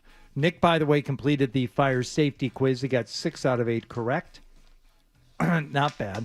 The one that threw us off really was about the changing of the batteries and the life expectancy of the smoke detectors. But he got that in the right direction because better to change them too often than not often enough. Yes, right, I agree. Right. And as I told a neighbor of mine recently whose battery was chirping in their garage, and they said, yeah, I already replaced the battery. I said, when was the house built? And they're like 10 years or whatever they put in. I said, do yourself a favor. Take everyone out, replace every single one of them. Just do it now. Otherwise, they're all going to start going at different times, about a month apart from each other, and they're going to happen in the middle of the night. They're going to set them all off. Look, is it big smoke detector? I don't know. Is it like your iPhone stops working after 3 years? I don't know.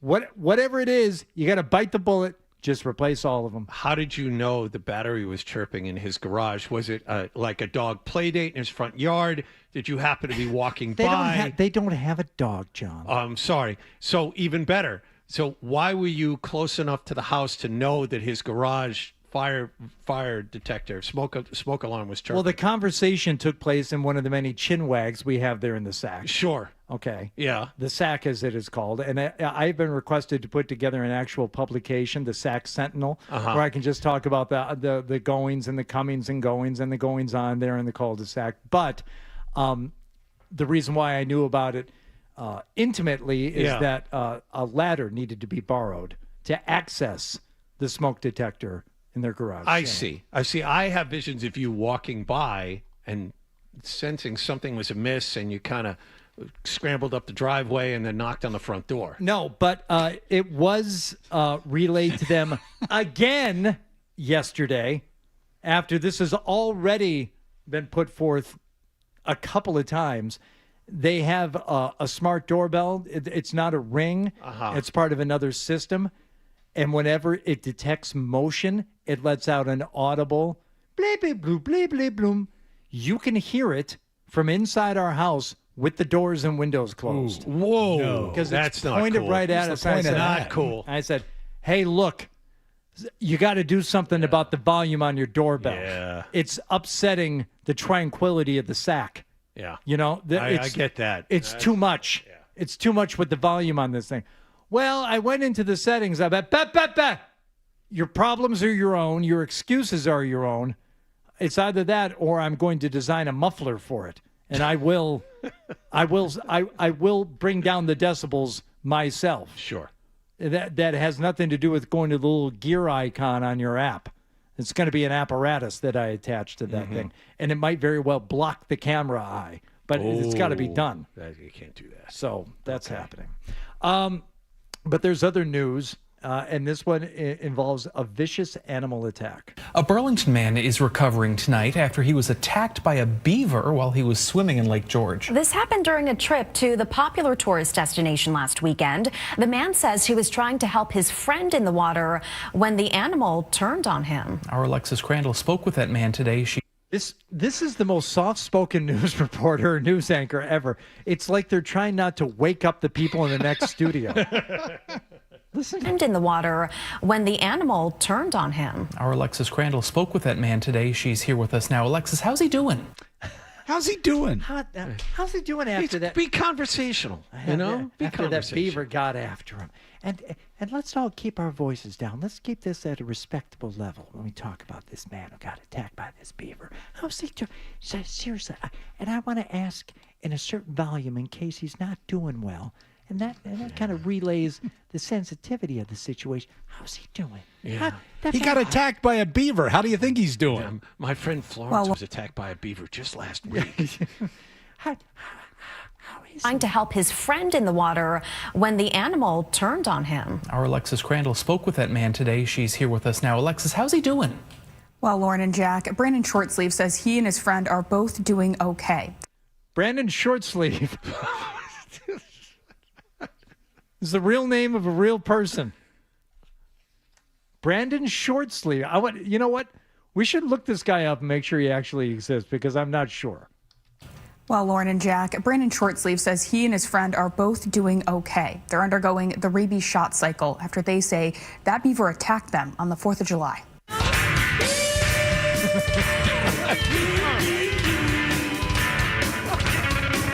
That is one unpatriotic beaver out there attacking people on the 4th of July. Now, is this animal normally that aggressive? Well, I wonder. I don't think so. And how does one encounter this beaver roll up on him in the driveway? What happened? The first time my friend ended up picking it up, swam back at him. So we were like, okay, just is out for blood. Brandon Shortsleeve continues to recover after being bitten by a beaver while swimming off Turtle Island in Lake George. This was a puncture bite. His teeth went through my stomach. Shortsleeve, his brother, and a friend had just gotten in the water. We were in the water, I think, for maybe 5 minutes before my friend started freaking out and screaming. He said something attacked him. So I just jumped in the water, and then I grabbed whatever it was attacking him, pulled it out. A young beaver, probably rabid, had started biting. That happens to everybody. I mean, this is why even bother including this in the news? First of all, you're swimming off at Turtle Island in a Lake George, and would have expected turtles. But you kind of get what's coming to you. Number one, just because you're not in the ocean, you're not safe. Why is That's that not good? That's not good. Here we go.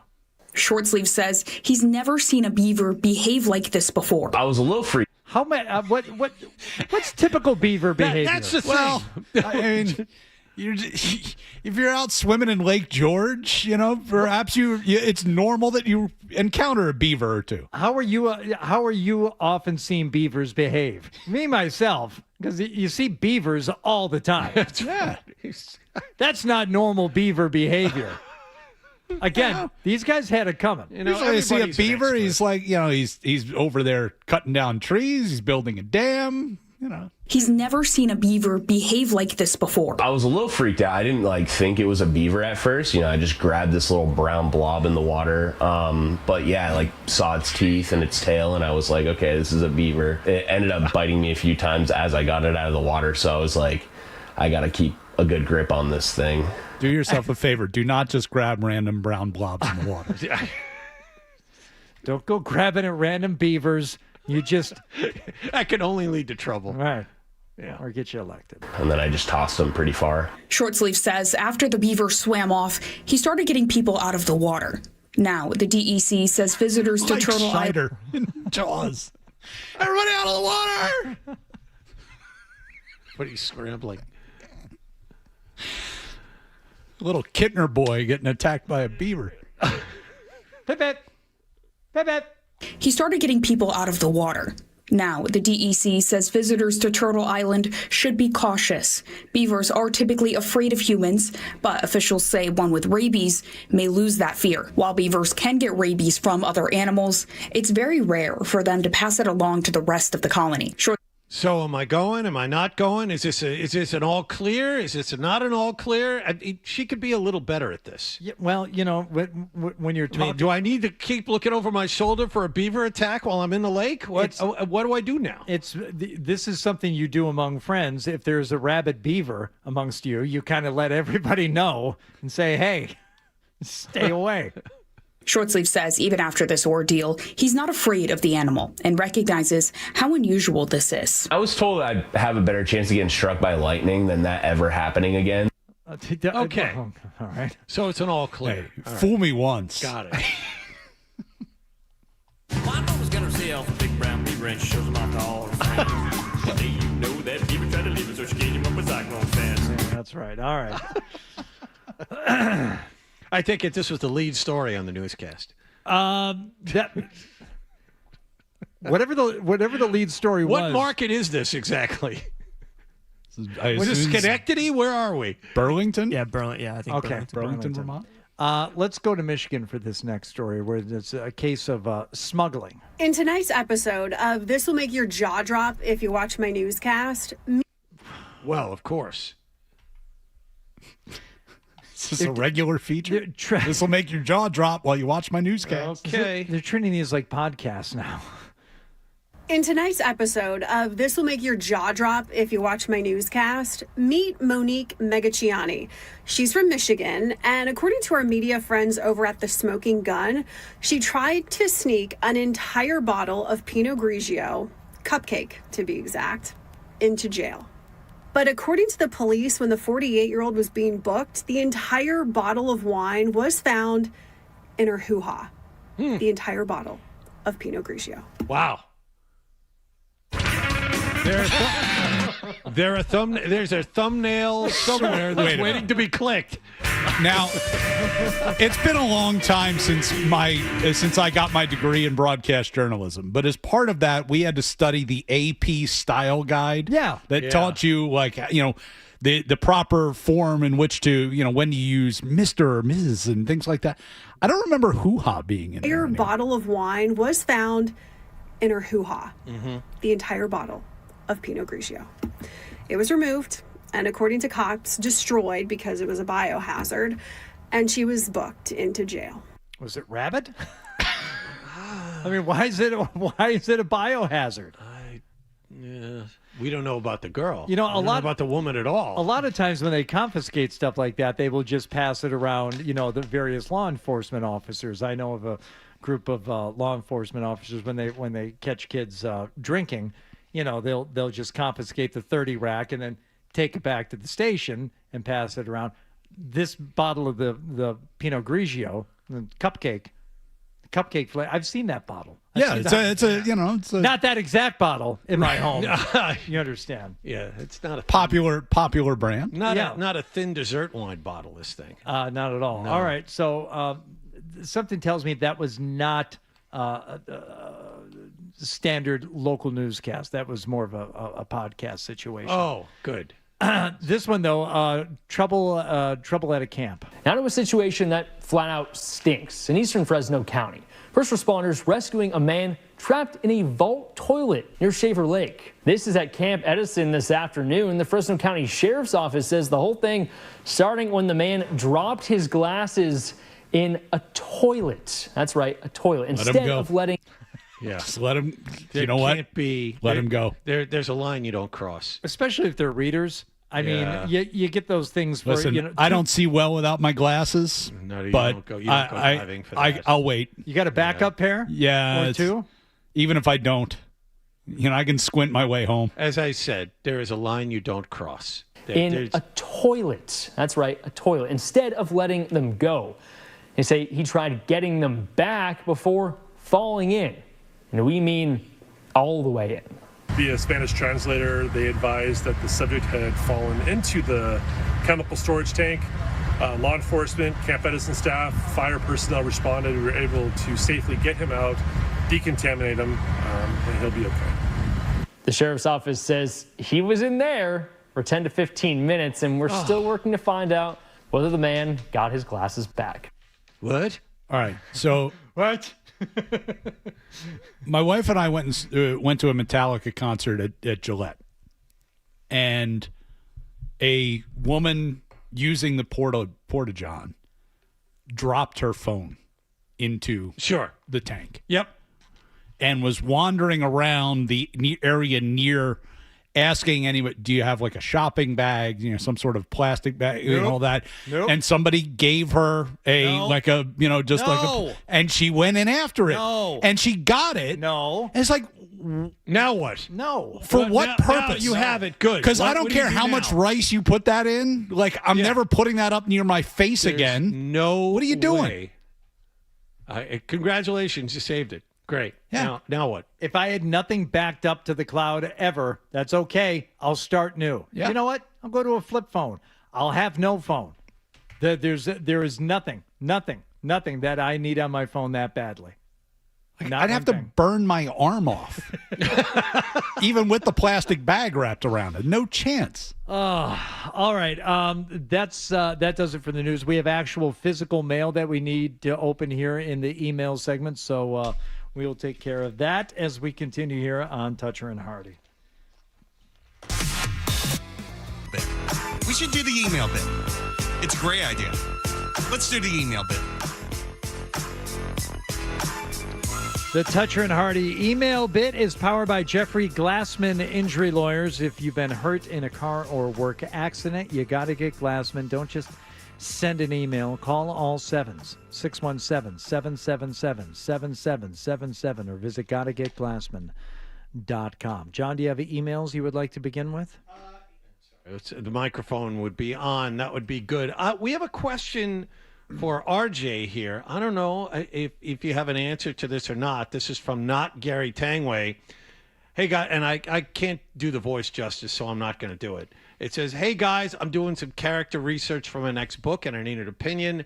Please ask RJ if Italy is a butt or boob country. I need to know which of Rocky Suarez's assets to emphasize. Oh, okay. So what is more prominently on display in Italy? You were just there. I would say probably boobs. Oh, no. I'm not going. Europe, more braless women walking around, especially in the 100-degree heat of Rome. Okay, and that's not to John's fancy. No, sorry, John. London very much is though. Oh, the smothering fantasy. London's more my speed. A lot of big asses. Oh, you would not believe. Everybody, a lot of slimmer people in Italy. Yes. They do a lot of walking. Yes, not so much in London. No. Too many tube riders, too many people, not a lot of exercise. It leans in my direction. Also from Not Gary Tangway, Nick's smoking hot adventure. Fade from black to a dewy morning in Nick's house. Birds chirping, lawnmowers starting, neighborhood dogs barking. Young Nicholas stands zombie-like in his backyard wearing nothing but boxer shorts. He snaps out of his walking slumber to find he's eaten an entire bag of sandwich rolls, and his house is on fire. Just felt right. Care Bear out. Also, Peter saying, I hate confident Nick. He's only acting like this because Fred isn't here. Reminds me of when E-Rock would try to be confident, and then Opie would destroy him. You think Nick is spreading his wings too far? I don't see that. I don't think that at all. He was getting he was getting his chest a little puffy when he was in here earlier, defending his house fire actions and the ladder purchase. Well, yes, the ladder. That's being defensive. That's not puffing his chest out. That's different. If you are under attack. Nick was explaining to me the concept of the store that he bought this discount store that he bought this ladder in. Right. Where he said they basically refresh the store every Friday and everything costs like $18. And you don't know what's going to be in there. It could be anything. Right. You know, it's just like a grab bag of a store. Right. I was at but then like the next day everything goes down by $2. And then the next day it goes down by until you get down to the last day of the week, and basically everything in the store costs $2 because they're just trying to get everything out because the new shipment starts tomorrow. There's a mall out by where my daughter goes to school. And one of the times I went out to visit her last year, Ryan, do you know that this quote unquote mall? Yeah, it's in Hadley, right? I was gonna say Holyoke, but somewhere like around there. Yeah, it's like right on the line, but before you get to Amherst. Okay, all right. So at this mall, one of the anchor stores is now gone, and there is, again, I use the term loosely, store there that is nothing but just bins of crap, and it is stuff that is, I don't know, has fallen off of trucks, has been thrown away, damaged, fallen off of a container ship, floated around in the ocean for a few months, washed up on shore, and then brought directly to this former Sears at this mall. Okay. Now, they do have some items like still in boxes. And when I say some items, 100 Nespresso machines. And the prices are marked on the box with a Sharpie. And some of them are like cheaper than others. This one's $55, this one's $60, this one's $62, whatever, just depending on how badly damaged the box is. But there are bins and bins in no discernible order or fashion. And think of like almost like point of purchase type of things. But there could be makeup, there could be food, there could be electronics, there could be just like random headphones with no box. I could have spent all day in there. All day. That same mall has a roller rink there, which is like the only roller rink I probably know of to exist probably in Massachusetts. They still exist? Yeah. Will you go in and rent like the 4-wheel skates? Yeah. Wow. Did you ever go on a date there, young Ryan? I think once, yeah. Yeah. We had a roller rink near where I grew up too. Never learned how to roller skate. Oh, by the way, I have an email. You never learned how to roller skate? Never learned how to roller How did you not, especially at your age? I know. When there was I know. nothing else to do in the 70s. Everyone else was shooting the duck. I was not. I never did it. And Is that a euphemism for something? No. Shoot the duck is when you're on one foot and the leg is straight out. Gotcha. That's what's called in a shooting. crouch, yeah. In a crouch. That's called But shooting. even I know what this is, and even I learned how to roller skate. Never you had learned. to. Did you never get invited to a birthday party? I got invited to plenty of birthday parties, but my friends didn't go roller skating. So what did you do when you got invited to the roller skating birthday parties? I never got invited to a roller skating birthday party. There it is. That's what I was waiting we for. played mini golf, which was right next door. That's the correct The answer. Wallex, it's not there anymore. It's on the Lexington Waltham line, the Wallex bowling alley. John, For those of you. make your way to Roller Kingdom in Tingsboro. Okay. Thursday is adult night. Okay. Only $16 admission, $3 rentals. Sure. I have an email here. What do you do? What can you do for under $20 in anywhere in the world? Well, John can't do that either. He can't roller skate. He can't roller He didn't get invited to those parties. Doesn't matter.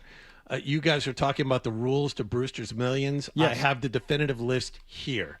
It was emailed to me. No assets at the end of the 30 days. He cannot own any assets. There's a secrecy clause. He is not allowed to tell anyone the true nature of the challenge.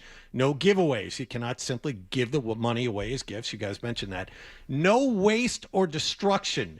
He must receive true value for his expenditures and cannot destroy inherently valuable items. And this you mentioned right at the end, charity and gambling caps. He's limited to donating 5% to charity and losing up to 5% through gambling. And nowhere in the stipulations laid out to him did it say he can't keep what he bought with that $30 million. That's no assets. Directions. What's that? He can't have any assets to show for it. But if he did have assets, then he had assets. Those are his. I like this loophole a lot. I do. I think Hardy's right. I am still of the opinion that $30 million does not belong to him. That it is the mechanism by which he gets $300 million or zip. I would need to see the fine print, and he should have hired his own lawyer. He should have brought a lawyer. Well, he didn't have any money.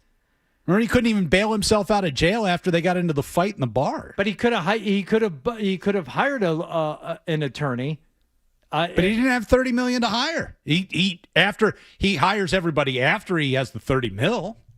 Hold on, Scott has something. Hires Yakov Smirnoff to drive him around.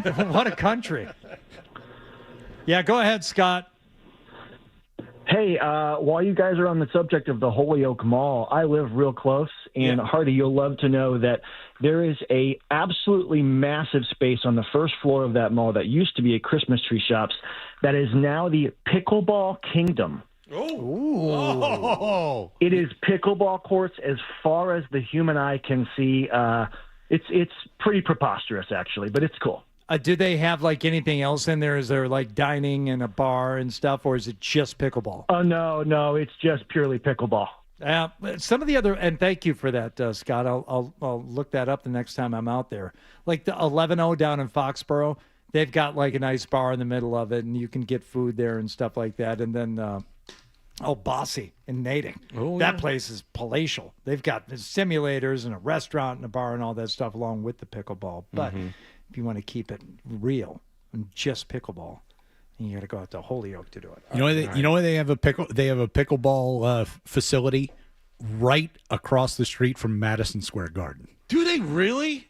You know how no expensive it's got to be to play pickleball within sight of Madison Square Garden? I couldn't imagine. Got to be at least $100. $329 a month minimum. God. Let's make sure, you're living in Jersey, you want to go into town, and you have to fight your way through traffic and park for $1 billion to get close, and then pay $329 to play pickleball. Right. All right. I'm opening. What are you opening? A huge box addressed to Toucher and Hardy and Waldick. Now, this box looks like it might be one of the paintings that was stolen in the museum heist. Yeah. It does. It's got the fragile handle with care sticker on the outside. Well, I'm guessing it's going to be another poster board sized, Waldick thing. Like the thing behind you. Yeah, we got the, Make America Nut Again. By the way, whoever did the Toucher gravestone that's back there is phenomenal. Fred likes everything about it except the picture. He's very upset. About the picture. It is an old kind of heavier Fred picture. All right, so what is that? Now that you've pulled it, and it's not, by the way, whatever Hardy pulled out of the box is like a quarter of the size of the box. Okay, so this is what appears to be like a romantic painting. Okay. And it depicts Bill Simmons standing at the head of a table with a cigar and a martini. Seated at the table are Joe Mazzulla, Brad Stevens, Wick Grossbeck, Chisholm, Jaylen Brown, and Jason Tatum. Okay. And underneath it, the tweet from Bill Simmons. Jalen's situation can be fixed with 1 3-hour dinner in the private room at Toscano's. Table for 6. At Toscano's. The Jays, Joe Maz, Stevens, Chisholm, Wick. That's great. The right trade isn't there. Blank happened. Just talk it out with agents, family, and extended circle flunkies without these people poisoning it. So that's what Toscano's looks like. So having never been. This is absolutely gorgeous. This will be taking front and center space in front of the monitor over there. I like that a lot. The Fonzie album, the owl that watches Waldick very closely every day to make sure he doesn't get out of line, that's going to have to be moved over. We did find our Diana Rossini note that she wrote to us. Oh, that's right. Yeah. That was recovered after she sent us the pastries after we were somehow being inappropriate in our conversation about her, and we wondered why she was protesting so much about the way she was being spoken about. Now we know why. Is there a note that goes along with that, or is it just once again, the Make America Nut Again Waldick poster? the piece of granite that somebody had etched with Fred Toucher's words that will be on his gravestone one day, that German porn by trope is scatological. No note, nothing from the sender, nothing. It's just a gift in the purest sense. And this is maybe the greatest thing we've received. Does it have any heft to it? Is it a light thing, or does it have, is it? No, I would say that this was. This is quality stuff. Okay. Usually you find like the particle board, and it does, but this is a little better than that. It's absolutely gorgeous. Yeah. I don't care if AI was used to generate the photo. It's perfect. It's really good. I can't wait to show it to Fred when he is back tomorrow. All right, we'll be back with the stack to wrap things up here on Toucher and Much for this country. Toucher and Hardy. I guess this country's a bunch of buffoons that don't know the rules. You idiot. The Sports Up. We know what you're thinking. What could I possibly have missed from the show? It's time for The Stack on Toucher and Hardy. All right, it is time for the stack here on Toucher and Hardy. John Wallach, once again, prepared for the day. He said, I have two things that we absolutely did not get to that we have to get to. What are they, John? All right. First, this is going to be kind of like a public service for our friend James Stewart, who is a massive wrestling fan, just like you, Ryan. He posted... I'm not anywhere close to the neighborhood of James Stewart. But you are...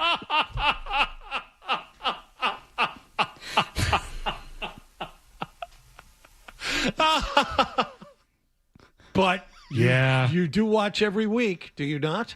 Yeah. I mean, I had it on for a little bit last night. See, that's what I'm saying. So James Stewart is downsizing. He's downsizing his wrestling memorabilia collection. He's looking to sell a bunch of items. Ryan Johnston, do you have any interest? He says he has signed belts, T-shirts, pops, I don't know what those are, plaques, 8x10s, a Randy Orton signed belt, Cody/Roman signed WrestleMania 40 poster, and more. Oh! And anyone want to guess how much a signed belt would go for? I mean, those belts, those belts by themselves aren't cheap.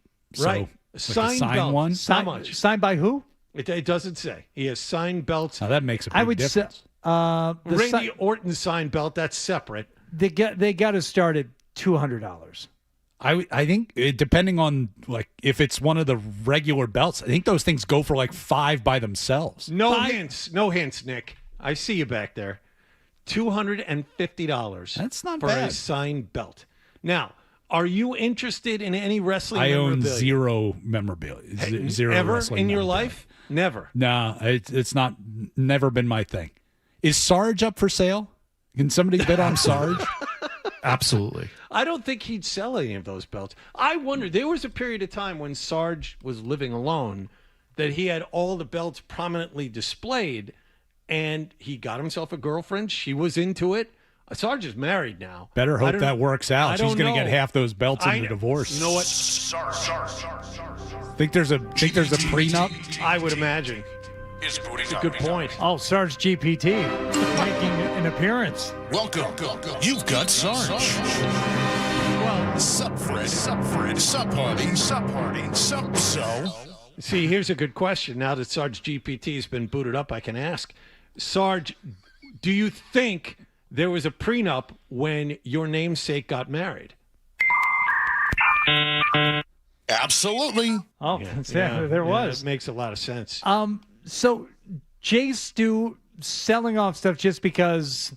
What's his reasoning behind it? He doesn't say. Needs to downsize. He's just downsized. Got too much stuff. It's kind of like Eddie Murphy used to have all this Elvis memorabilia, and then he got, old enough to realize, what's this S doing here? I got to get rid of all of this. Too much, And he maybe? sold it off. Yes. He sold it off. Too much. Too much, maybe. Yeah, that's right. Absolutely. Okay. Well, best of luck to Jay Stu. This kind of reminds me of when Chase Winovich was selling his stuff on the Facebook Marketplace, just randomly, just getting rid of stuff. Is that you know if you're going to downsize, you're going to get rid of some stuff. You might as well get something for it. So, Jay Stu, I hope you are successful in your endeavor. If you just get on to Jay Stu's X account, and he's asking for people to DM him. Do that. I'm sure you guys can come to an agreement. Another piece of news has... Sarge GPT signing off. I forgot about it. Can't just leave it open all day. That's on me. I'm sorry. Shaquille O'Neal is well known for his philanthropic endeavors. We've all seen videos of him walking into Kmart's and Walmart's and buying underprivileged people a bunch of things. Yeah. But there comes a time where you have to buy for yourself. And this comes from the I have way too much money category. Shaquille O'Neal made a purchase recently, and it is of a 1964 Chevy Impala convertible. Well, that doesn't seem too extravagant. It is if the Chevy Impala is a boat. Maybe smiling like I'm not happy. Did a great job, everything perfect, but you promised me my Impala boat for my birthday. Oh, my Impala boat has arrived! Worth 3 points! Oh my God! My Impala boat has arrived! First 7-footer to drive a 6'4" Impala in the water. Okay, so now the video is him with a bunch of guys, his crew. They are driving a Chevy Impala boat. It starts as a Chevy Impala, but it can get lifted up, the hydraulics lift it up, turn it 90 degrees clockwise, put it down, rolls into the water, and away you go. When I say it's a Chevy Impala, it's a Chevy Impala with wheels and everything. It's just a boat. There's no canopy over it. It looks like a Chevy Impala that you would see drive by you, except now it's up to its rims in water. It skims across the top of the waves. Now, wait a second. This thing drives on the land at first, or is it's just a boat? I think it's just a boat. Okay. I think, because the video doesn't show it. Because I was with you, Hart. I'm thinking this is like a duck boat. Yeah, it's like an amphibious vehicle. I don't think it is. That seems to be like, nothing against the Impala 6'4" boat, which is pretty cool. But if it were like a duck boat and you could drive it and then take it in the water, wouldn't that be better? Yes, it would be. I mean, that would be amazing. And you would figure Shaq has enough money to make that happen. Yeah. Just drive it to the beach and then drive it into the water. Yes. I don't think that's what this is. The Chevy Impala 1960. Is it purple? I forget the video. No, Impala? it's brown. It's kind of like the one that Doe had in. I think it's the same color as the one that Ice Cube had in Boys in the Hood. I think that makes his was brown, wasn't it? Makes more sense. I think you're right, and I think that's the reason it's brown. Didn't Shaq have like a tractor? Yes, not a trailer, but like no. like the cab of a tractor trailer as his car that he would drive to like the Celtics facility. Back when before they built that big mall and space in front where the pro shop is, it used to be a parking lot in front of TD Garden. He would drive an enormous tractor. He would park it there, and he had Superman logos all over that thing, embroidered into the headrest and the dashboard and the doors. Yeah. And he was here a year. Lord knows what happened to that thing after he left. He had to have it shipped somewhere. Who's going to buy that? I don't know. See, I found a video of his F650 Excursion 6-door diesel. I don't think that's the one I'm thinking of, though. No, this was a fully decked out tractor, like something you'd see, like hauling something. It was across like the country. It was like a Freightliner. Yes, that's right. All right. All right, very good. Fred will be back tomorrow. Ryan Johnston, always good to see you, my friend. See you, Ryan. All you too. Waldick, thank you very much. And everybody, as I said, Fred returns from Hoover, Alabama tomorrow. We will talk to you then. Bye.